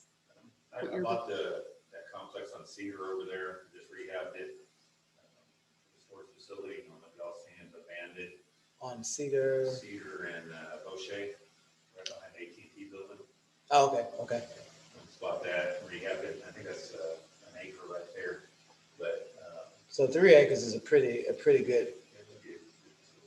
And you wouldn't be opposed to, you said that the number five in acreage, that's just at this point, and I don't want to put words in your mouth, but is that just an arbitrary number that you just arrived at just for conversational discussion purposes? Right. It's just an attempt at balance. Because like I said, you don't necessarily want really small parcels to be able to develop that way because you're not going to get the protection for the adjacent uses. But yeah, if council wanted to change that from 5 to 4, 3, 2, 1, whatever you are comfortable with as the balance, that's where I suggest coming back in 6 months anyway. Well, my experience with zoning ordinances is you often have to kind of put them in place, and we deal with the citizens day in and day out, the potential development, and then you start to have a feel for what does and doesn't work. are you, this here is, the fellow owns this here. And so if you're 300 feet back, he's got frontage over here, and I'm just throwing it out here. Should this all be C4 also? And then even my property here, the back is C4, either pad side, O'Reilly Auto Parts coming here, full service car wash, Patil. But anyways, this is behind that. These are 300 feet deep. And so should that be C4 all the way back there? You know, or should that have a different, is it 300 feet or is it 300 feet, this kind of 300 feet? Well, so right. So the 300 feet again is the thoroughfare overlay district. Right. So those properties are already impacted by the thoroughfare overlay district. Now, we had to make a judgment call because that particular parcel, this is why I remember that one, is right along that corner. And so we went ahead and kept the C4 through the corner. From the planning perspective, yes, I think it makes sense for that to be a C4 zoning district because C4 is really designed for your high traffic area. If you've got a thoroughfare meeting I-45, that's about as high traffic as it gets. That said, at the end of the day, what council is comfortable with is kind of up to you. And so if it made more sense for the C3 zoning to continue a little further, it could. I will point out, like I said, properties are already impacted by the thoroughfare overlay district. There are potentially some instances where the new regulations could be more restrictive depending on what's planned. In some cases, and you can speak to this if you want to, Mr. Merrigan, I think in some cases it's also less restrictive. Would you say that's true so far? I told you earlier, the government's telling me what I can do with my property. Okay. We're gonna put some more rules, Ronnie, does that feel good? Okay. So, the thing is just common sense and working together. If you can put that in writing some kind of way.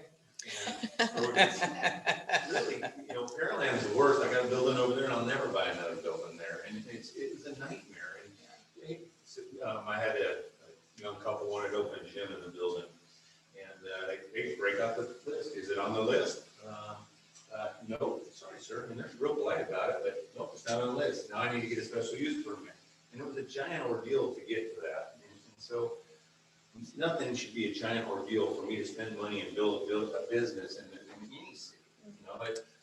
Hey, we're business friendly. No, not really, not if you're on my side of the fence. And so it's just working together and coming up with something that makes sense. I don't want to have this guy selling used tires out here. And so I get that there's got to be something, but if something makes sense, the list that you have is antique store, coin shop, flute store, it's not a good list of options. And you said that you guys are looking at maybe redoing that approved because, and I don't know, if it's not on the list, what do you do? I don't know what place I could do. If it's not on the list, what's the process? Do I have to get a special use permit, go back to the city? So Mayor, if you're okay, I can answer that a little bit. So we were kind of having that discussion earlier. So right now, if something's not on the list, we as staff have to try to determine whether the proposed use is very similar in the intensity level to one that's already on the list. Because there's a catch-all provision in the Marque zoning ordinance about anything that's similar, right? If it's too far from an existing use, then the special use permit is not an option. We just have to say, okay, well, this is not an authorized use under the zoning ordinance. If a property owner wanted to appeal that, they would appeal it to the Board of Adjustment, and the Zoning Board of Adjustment can then make a decision about whether it is in fact an authorized use or not. Mr. Mayor. Go ahead. With regard to Mr. Merrigan's concerns, I guess that's where I came back. I don't want our changes to impact plans that investors have already made in our city. And I am one of those who, I am for zoning, but I'll make it clear, obviously we didn't have that. And we got together and organized on that. But it should never be onerous, overwhelming. I don't want us to get to Pearland's point. That's Pearland's problem, right? We should always maintain the spirit of supporting free enterprise and with a plan of some sort, right? In terms of the, you're not going to paint purple buildings out there and, the requirements and stuff of that nature. So to the extent that we can minimize, and I guess that's the point I was saying, minimize the impact upon our existing property owners out there. I would like to see that accomplished. That's my point. And then furthermore, you made it a point in your presentation here, by the way, I want us to keep encouraging anybody that's going to buy property to do your due diligence, keep appraised, keep updated with these changes that are occurring here as well too. So, especially on the west side, which I happen to represent out there on that side. So keep growing, keep sending us sales tax as well too. Would we, and I agree with you. I agree with you, Mayor Pro Tem. I don't want to put Mr. Merrigan, and not that Mr. Merrigan is a special individual, although you are. But he's a representation of potential business owners that are seeking to come into our city. And so you just happen to be a case study tonight, right? And so I agree with Mr. Compion that we don't want to deter you from moving forward with helping us develop our city and adding services to our city. So I would be inclined to look at 3 acres versus 5 acres in that particular area of the ordinance. The property that you said that you rehabbed on Cedar, you said that was 1 acre. That's a significant piece of property. And so that I would think personally 3 acres would be more than enough to do what you're recommending that we do to make sure that we're consistent in what we're doing. I do understand that we need to have planning in relation to our development. And sometimes that can be challenging for business owners. I'm a business owner myself. And so I know how that feels. But we do have to have a certain set of parameters, not necessarily to the extent that Pearland does. And I get that and I get your point. But we do have to make sure that we are planning for development that will be consistent with what we need. But also the other side of that, and Mr. Merrigan, is that there are other commercial real estate developers that really need to see that difference between what they're planning and proposing for our I-45 corridor, as opposed to what maybe some of the other commercial uses we would offer in our city. That's important to some of those developers that are coming from a different perspective. So we have to have parameters in each, but to Mayor Pro Tem's point and to my point, I don't think that we should hinder what you have been trying to do in the process. So does anybody have any, in case if you would, speak into your mic, folks are saying that they can't hear you clearly. I'm sorry, I move it because I You're- type notes. You're fine, you're fine. Does anybody have any issue with moving from 5 to 3 on the C4? I don't have an issue with it. I mean, like Mayor Pro Tem said, we should be more friendly for businesses. And I mean, 3, to me, 3 is a great number because it represents, it's big enough where you're going to have quality storage units, but not small enough where you're going to have problems in the future. Sure. So 3 is good with me. Sure.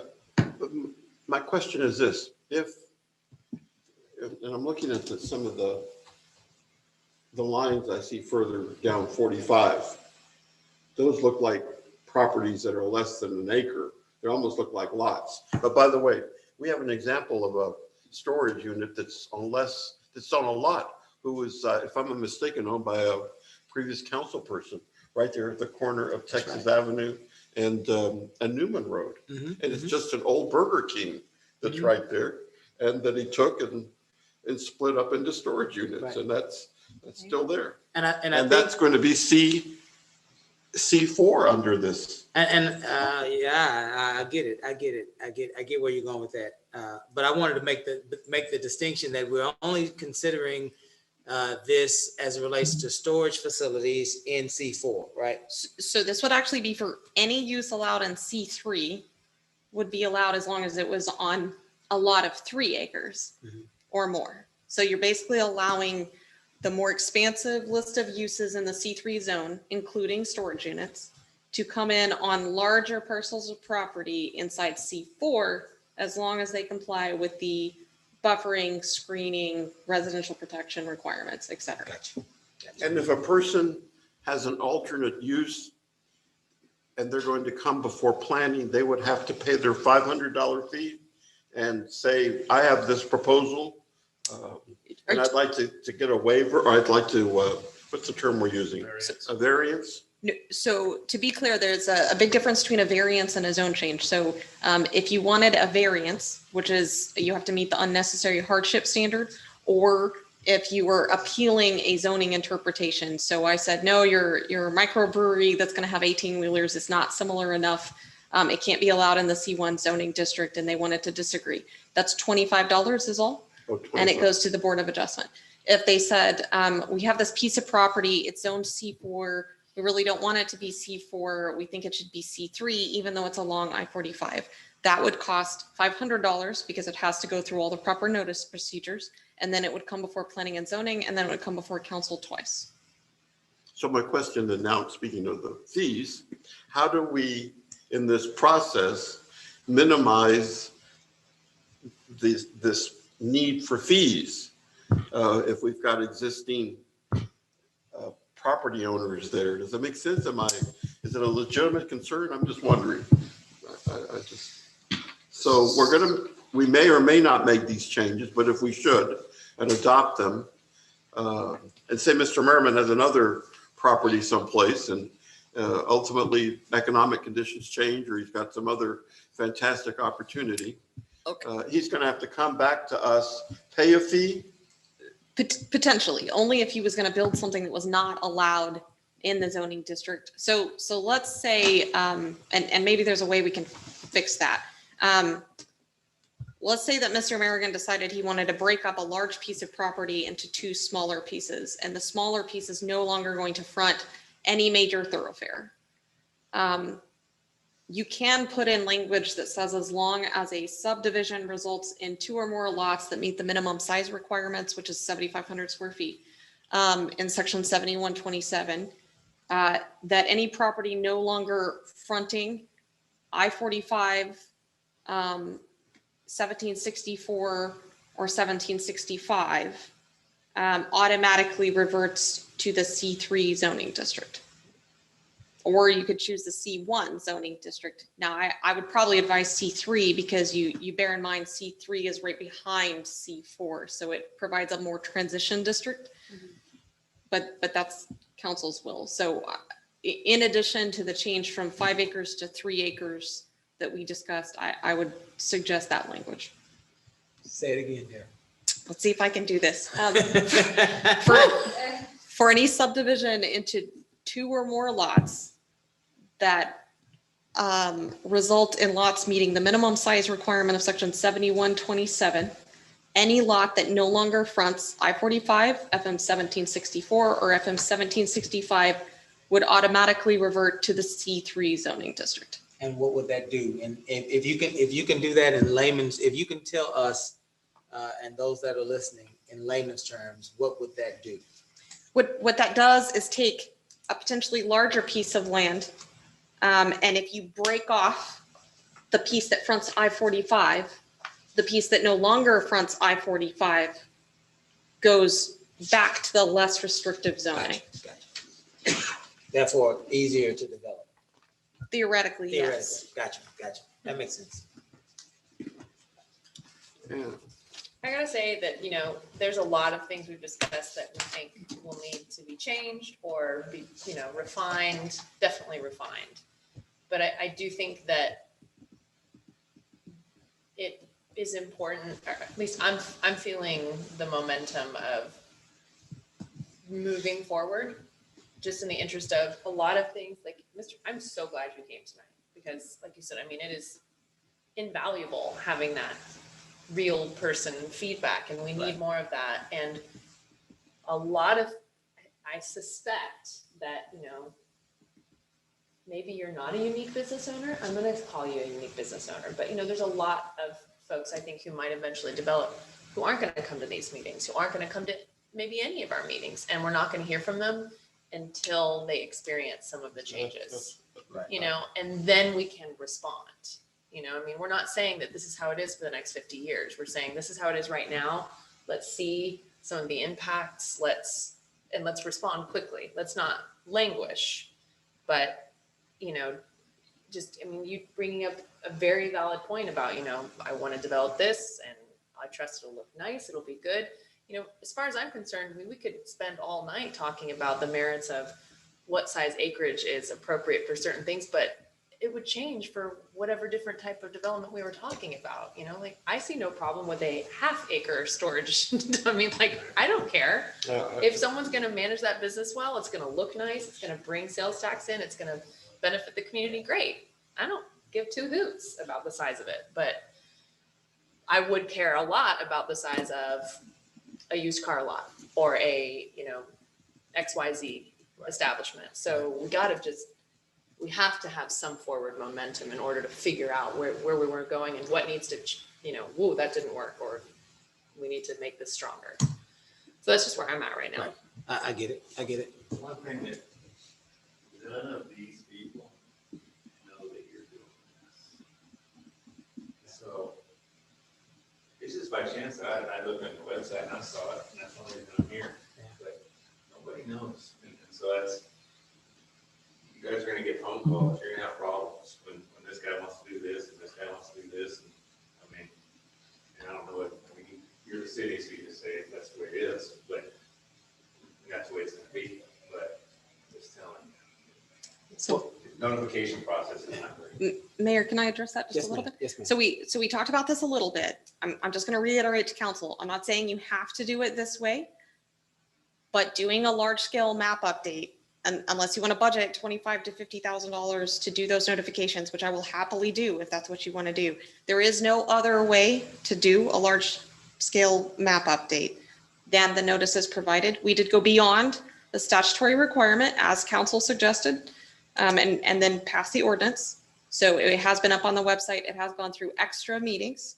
Like I said, doesn't mean it has to be permanent. I will say, you know, not to speak on behalf of a whole bunch of citizens, hopefully they will speak on behalf of themselves, but every time a property owner has asked a bunch of questions about the new regulations where their property was already impacted by the thoroughfare overlay district, they have at the end decided they wanted to be the C4 zoning district, because early in the process, I was concerned there might be people who felt that way and they might ask to be something else. And that's where, when I talked about last time, a little bit of urgency, it's really not my urgency. This is council's decision. You can do it at your pleasure. This was people who had learned about the new regulations and really wanted to be able to plan on the new ones instead of the old ones. And that's why they keep saying, okay, when is it going to be done? When is it going to be done? So I have at least a comfort level in telling you that, is this going to be perfect for everyone out there? And to Mr. Compion's point, is this going to be less onerous for every developer? Absolutely not. And there's no way that I can be sure of that. I will say this, once again, as a lawyer, I don't usually make these statements. I do think for the vast majority, this is going to be less onerous. I definitely think it is more clear. If you look at that map, you know you're impacted by the thoroughfare overlay district, which will now have the new name C3 and C4. If you look at it right now, I think that's why I get cussed at a lot of pre-development meetings, is they don't expect it until we're on that meeting. And then I have to explain to them, oh, by the way, you can't use the 40 feet frontage of your property unless you don't put parking there. And then you can use 25 feet, and they say, excuse me? So. Yeah, sure. And we get your point, Mr. Merrigan, we do. I think that will you? Oh, just Go ahead. two, and one for Tink. Dara has mentioned a couple of times about the cost of a comprehensive, what was the term you used? Comprehensive zoning update, I think, or Comprehensive plan? a comprehensive plan, and the cost associated with that as well too. My question to you is, isn't the city going to be receiving some of the what's the term? of the American revised- Rescue The Plan? American Rescue Plan money? And we would conceivably have the ability to allocate money if we wanted to go ahead and let's do this, as opposed to, this seems to me another piecemeal, right? So would it be okay if I answered that? Yeah, well, I'd like to see the city manager answer that. That's the guidance I'm looking for. Yes, we are anticipating that we will see an allotment based on what we see. We've not received any official notification, but everybody knows that there's going to be an allotment for each city. That allotment, the language that I've seen for it to this point, it does allow for expenditure for infrastructure and for other needs. So I would say that a comprehensive plan would be capable to be done under this. There's also normally annually, sometimes semi-annually, there are grants that come out for comprehensive planning too. So we'll be watching for those as well. It's definitely time. It's something we need to think about during budget time, right? So. So I'm just saying, where does that leave us then? Should we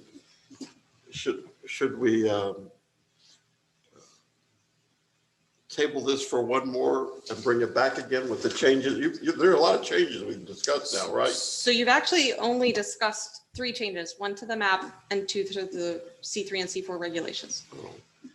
And with that,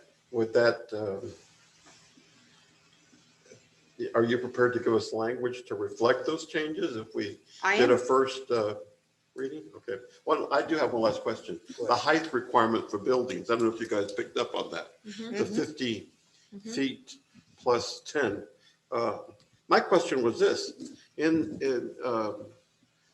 we are subject to hurricane weather, and I've seen houses that the state now requires, for example, out in flood areas, Crystal Beach, for example, if you're building out there, it's 30 feet high, right? In Galveston, depending upon where you're in Galveston, it could be as high. The West End is 30, and the Old Park maybe lesser amounts. So I'm wondering, there may be a wise developer that's going to go ahead and build something that envisions dealing with flooding. And so they're going to pull up some dirt, right? And their foundation is maybe 7 or 8 feet. The 50 foot is from the land. So if they were going to fill, the 50 feet would be counted from the existing land. So, okay. Because they wouldn't have a permit until after that. What about if I build my building that has a parking lot downstairs? I'm sorry, What the downstairs, Like parking like garage? parking garage? Yeah, are you saying Would with the that count to the? So if the parking garage went below grade, which hardly ever happens here, it's pretty. No, not underneath. I'm talking about from the At grade. landlord Yeah, at grade. it would still count towards the 50 feet. It would still count for the 50 feet. Right. Right. I'm going to bring that back and visit it a little bit more. So I'll make a note that goes on our list of, like I said, I definitely suggest that council look at the zoning chapter. It is piecemeal right now because honestly, each of these does require a lot of discussion, and the direction helps so that we get better and better at bringing you drafts that are good from the beginning. Appreciate it. Thank you. I'll keep my mouth shut there. I'm sorry. Oh, you're fine. You're fine.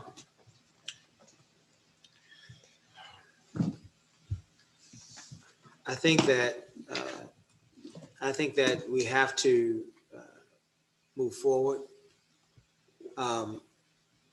There is at our doorstep tremendous opportunity, and the expectation of this municipality and this council is that we are prepared for it and that we've planned for it.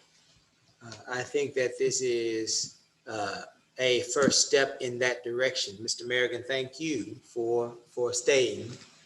Thank you for helping us to understand some of the issues that many of our property owners that own property on our major thoroughfares are experiencing. And I hope that you can see that it's our heart here that we hear you and that we attempt to incorporate some of the issues that you brought up so that we can make it, like you said earlier, so that we can make this be a partnership and a relationship that that this council would be willing to listen and to attempt, if at all possible, to accommodate some of the things that we need to move the city forward. And at the same time, show to those potential developers that are coming down 45 that we have a game plan for them as well. right? Because it's important to them to know that, for example, whatever they potentially develop, it won't be next to Joe Compion's used tire shop or Michael Carson's mosquito farm or whatever's going to happen out there, right?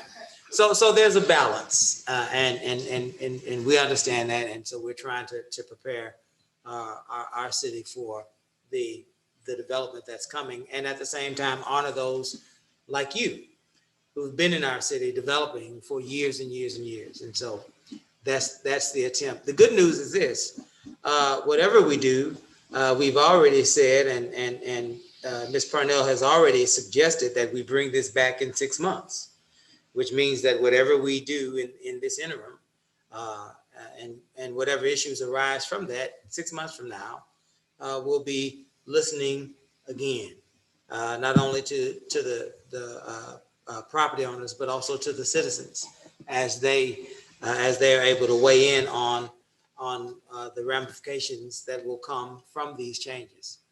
And there's also an opportunity to have a variance in every situation. And so there are ways for us to be able to get through this. We will get through it. I'm excited about the progress that we're making tonight and even beyond. Dira, if you could, in layman's terms, because I'm definitely want to make sure that our public understands what we're doing tonight with all of this discussion. So if I were a person that owned a house and lives in a house in Lamarque, talk to me just in layman's terms, just one sentence, 2 sentences. What are we doing tonight? C4 and C3. What should they hear that they perhaps haven't heard yet?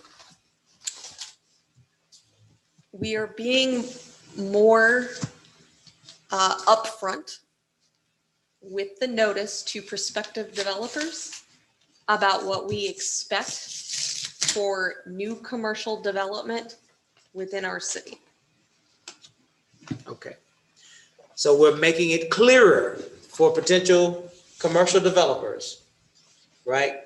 As they come into our city to develop, what those parameters are in those instances that they're seeking to develop.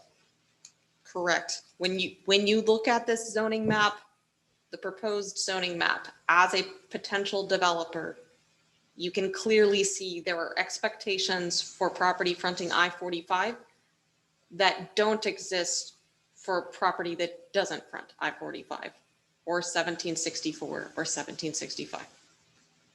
Good. That was really good. That was really good. Don't get used to it. I am an attorney. That was really good, especially at 10 o'clock. That was excellent. Do we have any other questions, council, for Ms. Parnell, or any other discussions or deliberations we'd like to have on this issue? Not for me. Okay, so now we're at a point that we perhaps, we will entertain a motion. There were changes that were made Yes, to sir. this ordinance. Could you speak to those? So for ordinance 2021-0008, regarding amending chapter 71 zoning by repealing the thoroughfare overlay zoning district and adopting 2 new commercial zoning districts, C3 and C4. Council has suggested that you may want to adopt that ordinance subject to the following 2 amendments. A new section would be added to section 7117J7 that reads, for any subdivision resulting in 2 or more lots that meet the minimum size requirements of section 7127, any lot that no longer fronts I-45, FM 1765 or FM 1764 shall automatically revert to the C3 commercial zoning district. Section 7117D1, where it reads 5 acres, is amended to read 3 acres. Very good. Council, I want to remind you that this is the first reading of this ordinance. There will be a public hearing and a second reading. If there are changes that are needed on the second reading, if they are significant enough to alter the nature of the ordinance, it's okay. We'll deliberate on that item, and then we'll have a third reading after. No pressure. We can always adjust in the middle of this. This is simply the first reading. Having said that, I'll entertain a motion. So moved. Is there a second? Second. Is there any other discussion? Hearing none, we'll call for a vote. All those in favor? Aye. Any opposed? Thank you very much. That was A and B. That was just A. All right, let's do B. Item B, it's already been read, Council. Dara, do you want me to read it again, or did that suffice? I just wanted to do that for clarity. You did have some requested amendments to that. Is it okay if I read those off? Yes, ma'am, go ahead. So council is suggesting on ordinance O-2021-0009 that amends the city's zoning map, that it be adopted subject to the amendment that the following categories remain public zone: schools, city buildings, parks, and any vacant land adjacent to Mac McGaffey Highland Bayou Park. Very good. Council, I'll entertain a motion on item 4B. So moved. Is there a second? Second. Any discussion? Hearing none, we'll call for the vote. All those in favor? Aye. Any opposed? Thank you, council. We have already acted on item 4C. We've tabled item 4C. And now we are on to item 5, new business. Item 5A, discussion possible action regarding a draft, in all capital letters, draft, budget calendar. Is Ms. Koo available? She's not, I'll take care of it. Okay, what do you have, Mr. Jackson? Mayor and council, in your binder, in your packet is a proposed calendar for the 2021-2022 annual operating and capital plan budget calendar events for preparation and adoption. Draft, because we have dates in here that would set for the council workshops and for some other items in there that you guys, we need to make sure are feasible with the council. So the main things in here would be the July 26th, 27th, and 29th for the council workshops. Those are the proposed dates for that.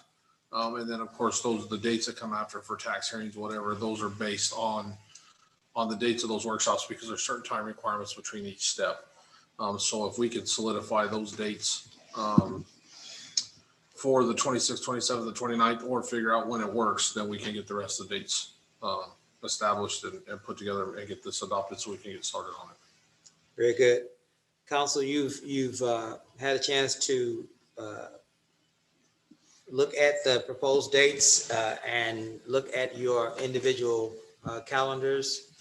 Is there anything that you think that we would need to adjust?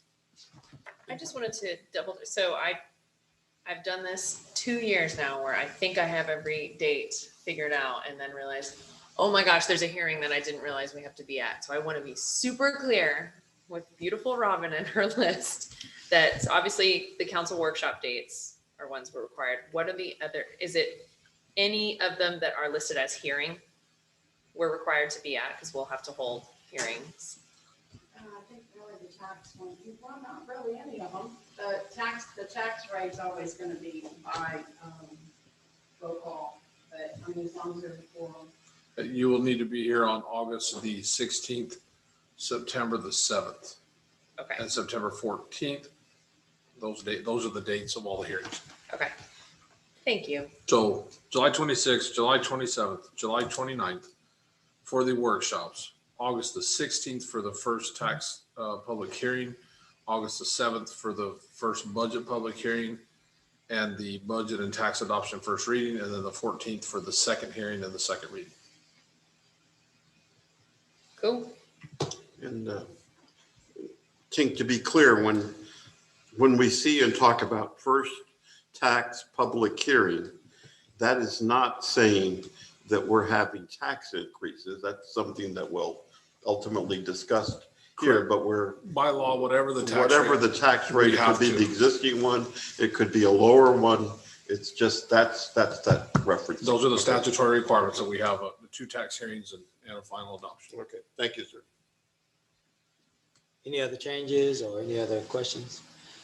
2 things. I know what one of them is, not start before 10 o'clock in the morning. Number 1 is if it be the council's will, So not start before 10 o'clock in the I morning. propose that we don't start before 10 o'clock in the morning. For what? The budget, our portion, the council. Oh, He workshop. doesn't like to meet early in the morning. Oh, Yeah, okay. well, don't tell anybody, but I struggle with, anyway. Mayor, if you'd like me to explain that a little bit, how we normally do that on the workshops? Yes, but I also wanted to say, while Mr. Jackson is explaining that, I propose that we add 2 more dates on the next week, which is the first week of August, for potential council workshops. Let's put them on the calendar that next week, because I suspect that this will be a lengthy budget process for several reasons.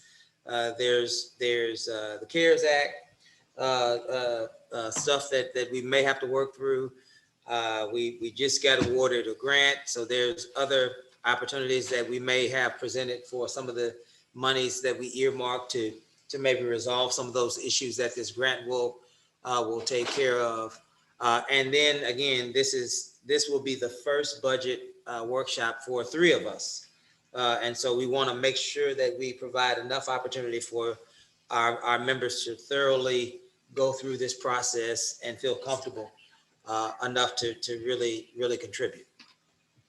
So if we could do, Tink, if we can do in council, I'm saying this to you as well, it could be the 3rd and the 5th if you would like. That would be that Tuesday and that Thursday, to give us an extra day in between to gather our thoughts. Is that agreeable to council? That would give us 5 dates. Those last 2, August 3rd and August 5th, would be those that, if the council deems necessary, they would already be on the calendar. And we may not even use those dates, but definitely add them just in case, to give us enough time to. I will say, so just for my non-municipal life, that's hard for me. That's really hard that week, blocking off 2 days after the week before where we'll have spent 3 weeks, or Okay. sorry, 3 weeks, 3 days is difficult. I would be more comfortable with blocking off 1 day, and then if we, I understand what you're saying, that we might, there might be, there's gonna be a lot of big stuff in this budget, but I would be most comfortable with 1 day. that week. I'm not opposed to 1 day. We would probably just have to, hammer it out if we had to, and work longer, but I wouldn't be opposed to And 1 then day. I'm just curious to know from like staff standpoint, because that's, July and August is meetings a go-go, like Yeah. is that gonna impact the work that has to get done? Well, if we No, do- if I we- don't think having an extra day the next week will change anything on the schedule. Okay, I don't believe so. So would you, is it your preference that Tuesday, Casey, or that Thursday? Tuesday works best for me. Okay. August 3rd. Gentlemen, what do you think? August 3rd is good for me, sir. Okay, Good, yeah. good deal. I do have an inquiry when I see these 3 dates. So what's the time commitment on the 3 days? The whole, Yeah, the so whole day? we normally start at 10 o'clock in the morning. We'll have lunch provided here. Yes. We'll take an hour lunch break or so, and then we'll go till 5 o'clock in the afternoon. All right, so basically block my days off. Yeah, it's Okay. the whole day. All right, Um, thank you. And did you want to, Mr. Jackson, you were going to kind of give them an idea of what it's going to look like? Did you want to share? Yeah, we can do that real quick. So by charter, I'm required to put together a draft proposed budget that meets the needs of the city. That will be filed with the city clerk prior to the time of us starting this. Then what we do when we come in here is we start with that draft budget, start going through. We'll break it down into sections for each department. And then there'll be a section for some of the other funds that aren't necessarily tied to department. We'll go through, have some PowerPoint items to show you, to talk about some of those things. As we do each department, the director will be here in here for any questions that you may have or for anything else that may come up during those items, during those individual departments. Anything else big that's coming up during the course of the year. A couple of times we've had Gulf Coast Water Authority here to talk about stuff. I would assume we'll probably have the engineers in this year to talk about the grants and how those will lay out as far as what will be done in each fiscal year. And how we'll go through the requirements to make sure that we're keep on time with the grants. And then if there's anything else that comes up that has a potential to be a fiscal impact, we'll have a presentation on it at the start of anything that's out of the ordinary. And we'll try to set up the presentations this year to be a little bit more in depth than what we've historically done. Considering the fact that we'll have 3 new members on council, we'll try to give as much information as we can without. By the third day, you guys are going to be. So we'll try to keep it, necessary information and not get too far down, but make sure that we're thorough with everything that we provide so that you get everything you need. Good deal. Anybody have anything on what Mr. Jackson said? Okay, well, I guess we would need to move forward then if there's no more discussion and possible motion to. So moved. Second? Mayor, just for point of clarification, that's a motion with the amendment to add August 3rd. Yes, ma'am. Thank you. Yes, ma'am. We have a motion and a second to adopt this calendar with the amendment of August 3rd added to our council budget workshop. Any discussion? Hearing none, we'll call for the vote. All those in favor? Aye. Any opposed? Item 5B, discussion possible action He's still there. regarding adopting resolution number letter R -2021-0012, approving the submission of a grant application to the Texas Department of Transportation's 2021 Transportation Alternatives Set Aside Call for Projects. Mr. Jackson. Mayor, Council, just a real quick, Mr. Greco is still here after 4 hours and 25 minutes waiting for us. So I want to make sure he has a chance to talk to you. This is the grant that I spoke to you guys about at one of our meetings. I don't remember which one it was. This is the sidewalk grant for Main Street from 3 to the frontage road and for Bayou from Main Street to 1765. This is the one that came up. We had 1 day's notice on this. For whatever reason, we didn't get the original notice. It jumped up. It was right after the unfortunate incident that happened on Main Street. So we jumped in and threw the application together and got it in. I think we're around 4 now. We're still in. So now we need to start moving forward with the other requirements. And one of those, of course, is this resolution that's needed from the council. Mr. Greco, if you're still awake over there, this will be your time to tell the council whatever you would like to tell it. Please go ahead. How's it going? Can y'all hear me? Okay. Can y'all hear me? Okay. Yes, we can. Okay. Yes. So, again, like you said, we're proposing this grant for pedestrian and safety and mobility around Main Street and Bayou from 1765 down to FM 519 and from I-45 to Highway 3, roughly. It's simply just proposing to put sidewalks on both sides of Bayou Road. There's an existing sidewalk that's already over there. It has cracks and just needs to be touched up a little bit. And we also want to place sidewalks all along Main Street because also, as you just mentioned, there are a couple of fatalities in the last couple of years. And I think it'd be very beneficial going through the application and trying to acquire all the letters. We do have a 100% grant. That's a TechStop grant for everything.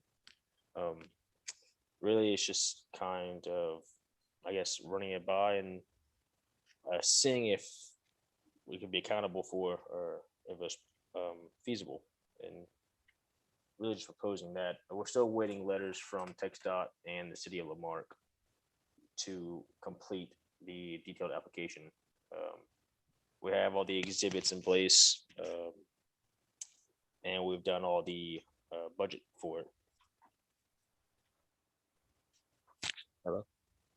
So Mayor, if I can comment on this a little bit, so effectively, when we get to this stage in the grant, the city can't just write a letter without council action. So the form of letter that's coming from council is basically a resolution in support of the application. Sure. Mr. Greco, Yes, sir. how you say your name? Greco, yes, it's Joseph Greco. I just wanted to say thank you for your patience. Of We course, had a lengthy discussion on a lot of different topics. absolutely. And we never meant to have you on perpetual hold. Not a problem at all. Not a problem at all. For your patience and your endurance. Of course. And so at this time, council, do we have any questions for Mr. Greco? Just to clarify, Yes, sir. did I hear part of this or from I-45 to Highway 3, is it just for Main Street or does that include 1765? Oh, it would be all of Main Street from Highway 3 to the 45 frontage. Yes. And then it would be all of Bayou Road from Main Street to 1765. Oh, okay, but nothing along 1765 itself from 45. No, it's Correct. And at this point, we can't change anything because we're so far in. Yeah, we did the best we could with. Okay. Yeah, 12-hour 1 day notice. notice. Half a day notice. Yes. Yeah, sounds great. My question is, it says the city's responsible for any kind of overruns. How much are we talking? So we shouldn't have overruns. We'll bid it out and then we'll stay in budget. And the contractor will be held to keep it in budget, and we won't have overruns. Okay. I'm excited. I hope we get it. We could use them. Absolutely. Any other discussion? I have one more. Go ahead, Mr. Cross. More question is, if we're gonna work on these two, are we gonna work on some of the future roads like Lake that was started and stopped? Is there gonna be additional possible funding for that, or? Because it seems like it just suddenly stopped from 1765 to Cedar. Well, we'll watch. This funding opportunity had to be along TxDOT roads. Gotcha. So that's why these two streets were selected, because it had to be in conjunction with the TxDOT. Gotcha. Thanks, sir. Good deal. Let's drill down on this idea that Mr. Carlson brought up, that Mr. Jackson answered. There will be no cost overruns. That's guaranteed. We're not going to allow that to happen, and we won't accept that. So we'll monitor to make sure, Mr. Carlson, us together, all of us, to make sure that doesn't happen. Any other questions?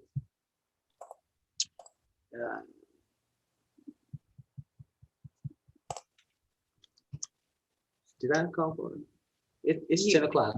Call for the motion. Yeah, you do need a motion.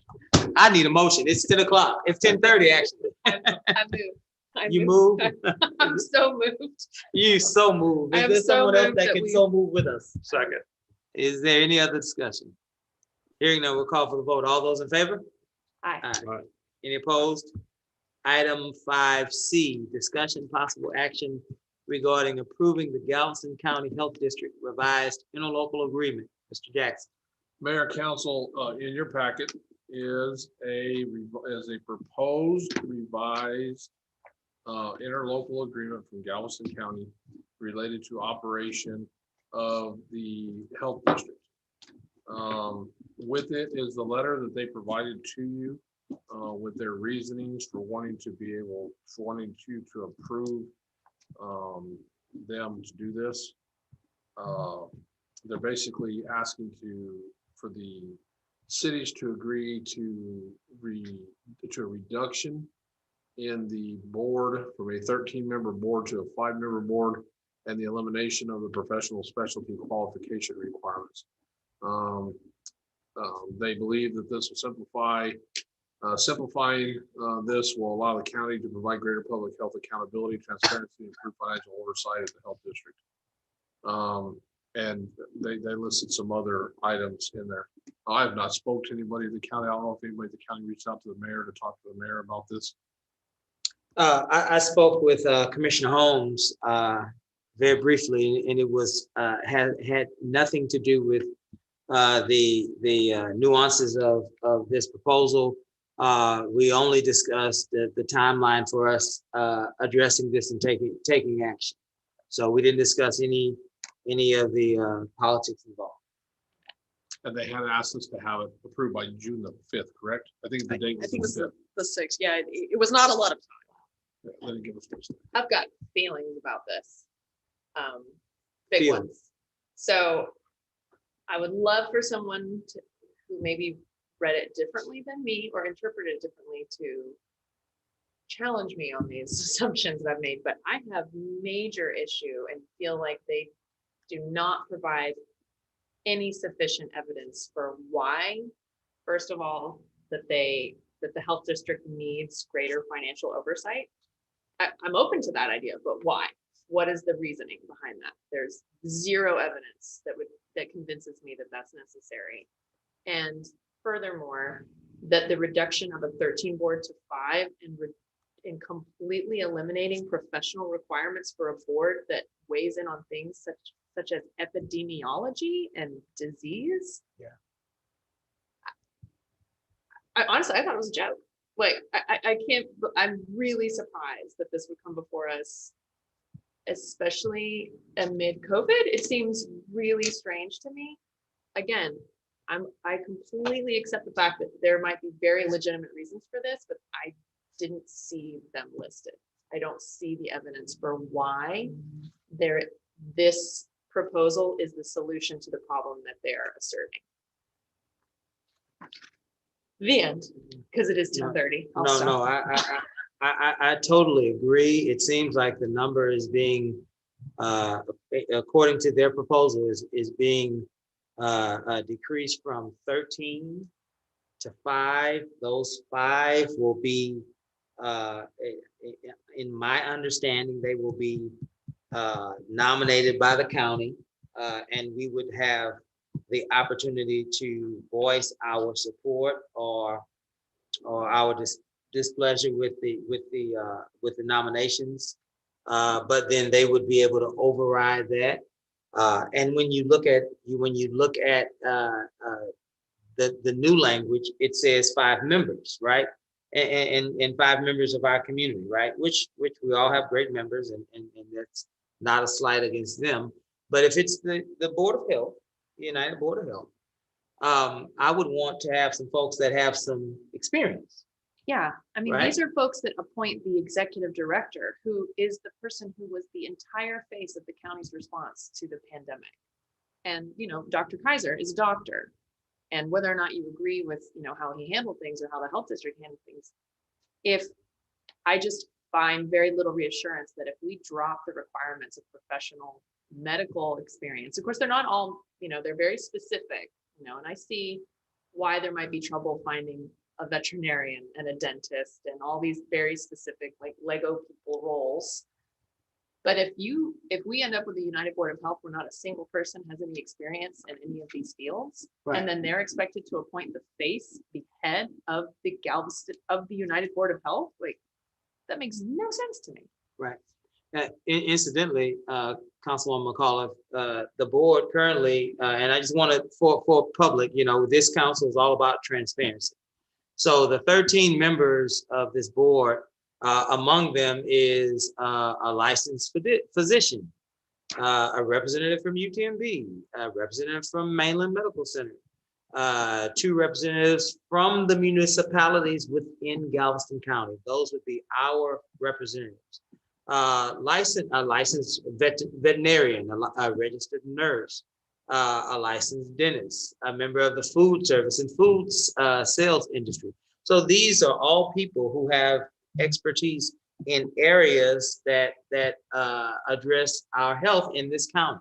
To go from that to a 5-member board of, I'm sure, fabulous folks, is concerning to me. And it is even more concerning that it appears as though, and I'm not suggesting that the county and the commissioners intended it to be this way. Now, I'm not suggesting that at all. But it appears as though the voice of the municipalities that make up Galveston County is being restricted in this proposal. And I just cannot agree with that. I can't support any effort to stifle, whether it's intentional or unintentional, stifle the voice of the citizens of the city of Lamar. I can't support that, and I won't support it. Mr. Carlson, what say you, Mr. Campion? Do you have any? I agree with everyone else on the council. I mean, it doesn't make any sense, especially dropping the qualifications, because, I mean, I don't want Joe civilian telling me, hey, don't go outside because the toxic cloud is gonna kill you. But they're not licensed in that. That's not their specialty. Right. And like you said, it going from 11 to 5 doesn't make a lot of sense either, because you need to have representation of every aspect. And it's not just people. I mean, you mentioned it yourself, veterinarians. I mean, we got to look out for our animals too. Right. So I'm not for this either. Right. Ms. Campion, do you have anything you'd like to add? I've had my battle with the health district. It really, as it comes to the fees that they charge and collection practices, going after the indigent, unfortunately, these things sometimes are impacted by the political winds.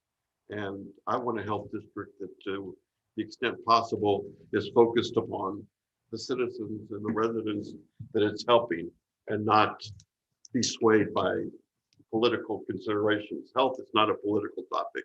We should all strive to provide people an opportunity to extend their life, period. And having said that, one of the things that the new board will be doing is setting fees for new services. So, yeah, I've read this. I had already said, no, I'm not agreeing to this. Does this require unanimity by all the jurisdictions, by the way? Or is this a majority vote or what? I do not know the answer to that question. Yeah, I mean, I think it sounds like we all have the same sort of gut reaction, but beyond that, it moving so quickly and us being given zero data to back up like a pretty dramatic proposal. I mean, that is a massive change to make, and to not say, that the phrase in here, if the above suggested modifications are not made, the county cannot continue to exclusively fund and support the health district without greater financial oversight. Yeah. That is a threat. That's a threat. And I don't like it. Give us something to chew on. Give us some reasoning for why you want this to happen, and don't just send a threat and say it has to be approved in a week. Don't like it. Yeah. Mayor, might I make a suggestion? There's a couple of different options that you guys could take with this. One would be to take no action on it, but to ask the county to come to your June 21st meeting and tell you why they need this. Or the second could be to table it and request that they come. When we had the ILA for the COVID expenditures, we continue to table it and ask them to come and explain. Yeah. You could take, you could take a negative approach to it and just say no. But I think you might be better served to table it or take no action and ask them to be at the June 21st meeting to give you some clarification. Well, may I interject? I think that we need to firmly say no. Even in the makeup of the proposed going from 13 to 5, we have no assurances that the 5 members are going to represent our diverse community.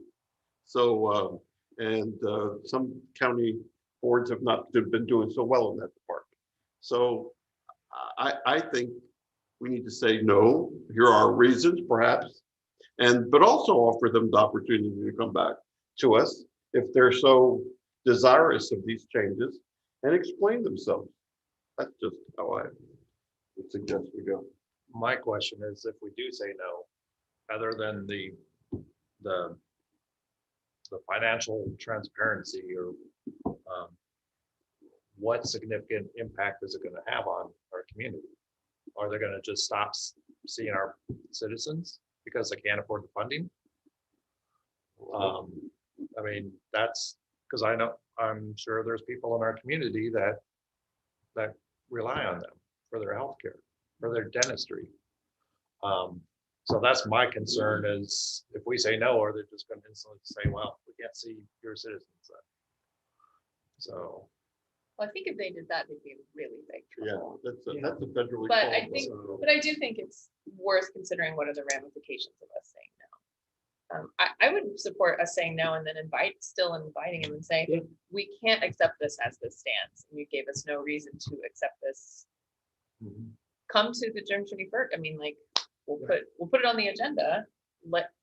Bring us some information that backs up what you want to do, and we can give you our feedback and maybe go from there. You know, keep the door open in terms of we're not slamming the door and saying, nope, there's no way any changes could be made. Because I'm open, and I would imagine we're all open to the idea that maybe some changes could be made to this United Board of Health, but the changes they're making currently are unacceptable. Right.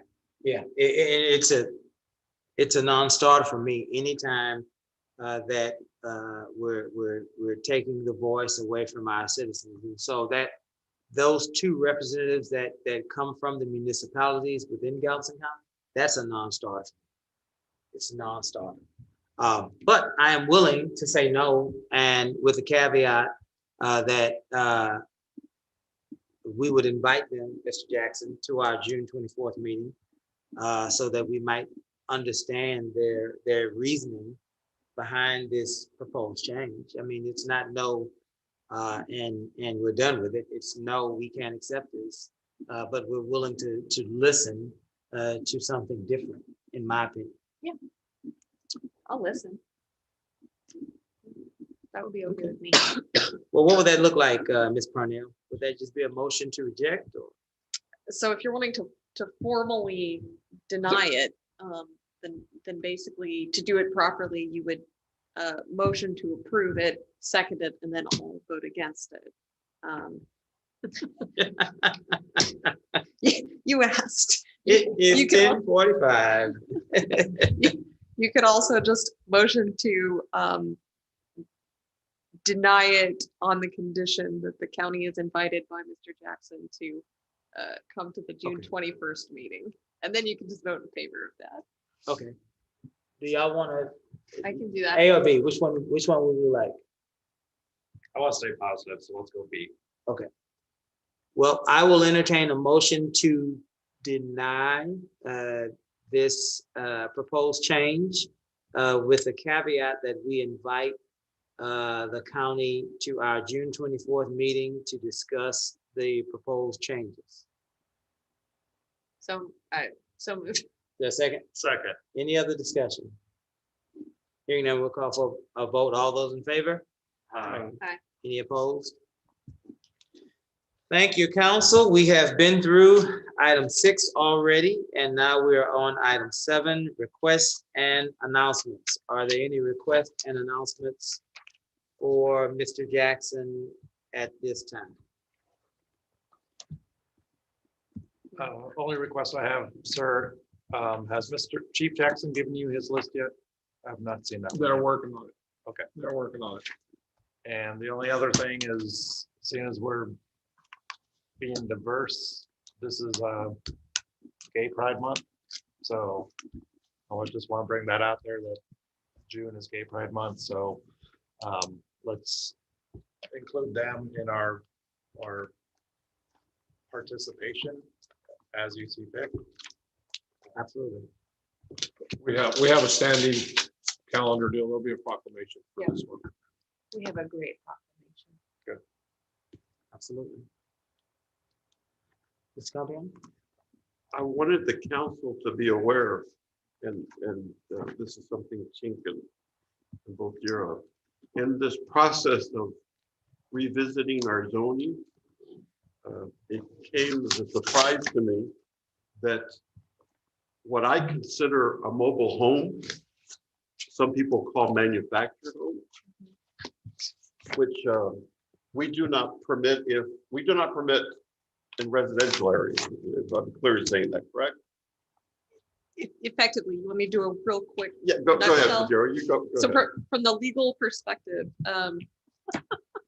the city regulations distinguish, because federal and state law distinguish between mobile homes, which are built pre-1976, HUD code manufactured homes, which are built to a different set of standards, and modular homes, which have to be treated like any other site-built home in a residential district, and those are approved by the state building council. And we do not have any authority to regulate the placement of the modular homes, which you and I look at and see that's a mobile home by virtue of the state. Once again, it's overreach. And it's something for us to be aware of. We could conceivably have in your own neighborhood someone putting in a modular home and in your area, as long as there's a slab. I know that's one of the requirements. There must be a concrete slab. So I hope that we take the opportunity to update our own regs or zoning with regard to that particular issue as well.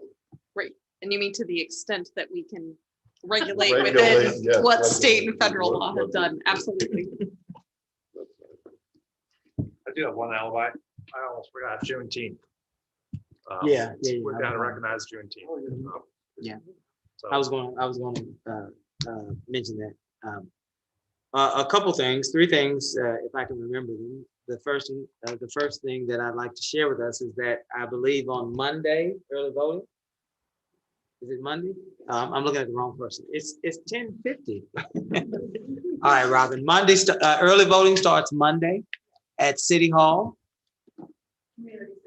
the community center. Just at the community center. One polling location. Early voting starts June the 7th, runs through June the 7th through the 11th is 8 to 5. June 7th through June 11th is 8 to 5. The 14th, June 14th and June 15th will be 7 to 7. Election day will be June 19th, which is a Saturday from 7 to 7. We're only having one polling location. It will be at the community room at City Hall. It is for the runoff for the District A council seat. And so we wanted to make sure that we share that with you. Those of us that live in District A, certainly you have an opportunity to vote in the runoff here in the month of June. Secondly, this June 20th, not June 19th, June 20th, the city will have our third annual Juneteenth celebration. The plans have been formulated. I'm not going to share them with you tonight because we want to make sure that we're sharing them with you once those plans have been acknowledged, at least individually by council, so that we can make sure that we're all on the same page. But we definitely will have our third annual Juneteenth celebration on June 20th of this month. I believe we're going from 4, have you got the, okay, we'll leave it at that. Look for more information on that celebration coming through our city's Facebook page and our city's webpage. Lastly, also on June 20th will be Father's Day. And so we want to wish all of the fathers in our city, grandfathers, and even those fathers that have stepped in to help father children that aren't biologically theirs. We want to wish you all a happy Father's Day, and it is well deserved, in particular in the time in which we live. many of our fathers need to be acknowledged and supported for all of the work that they do as it relates to their children and their families. Mr. Jackson, you have anything? Everything is. Okay, it is 10:52. And we've had a healthy discussion. Thank you, council, for being patient and for taking the issues that we deliberated on tonight seriously. And with that, we'll entertain a motion to adjourn. So moved. Yes, sir. Second. All in favor? Aye. We stand adjourned. Thank you, Mayor.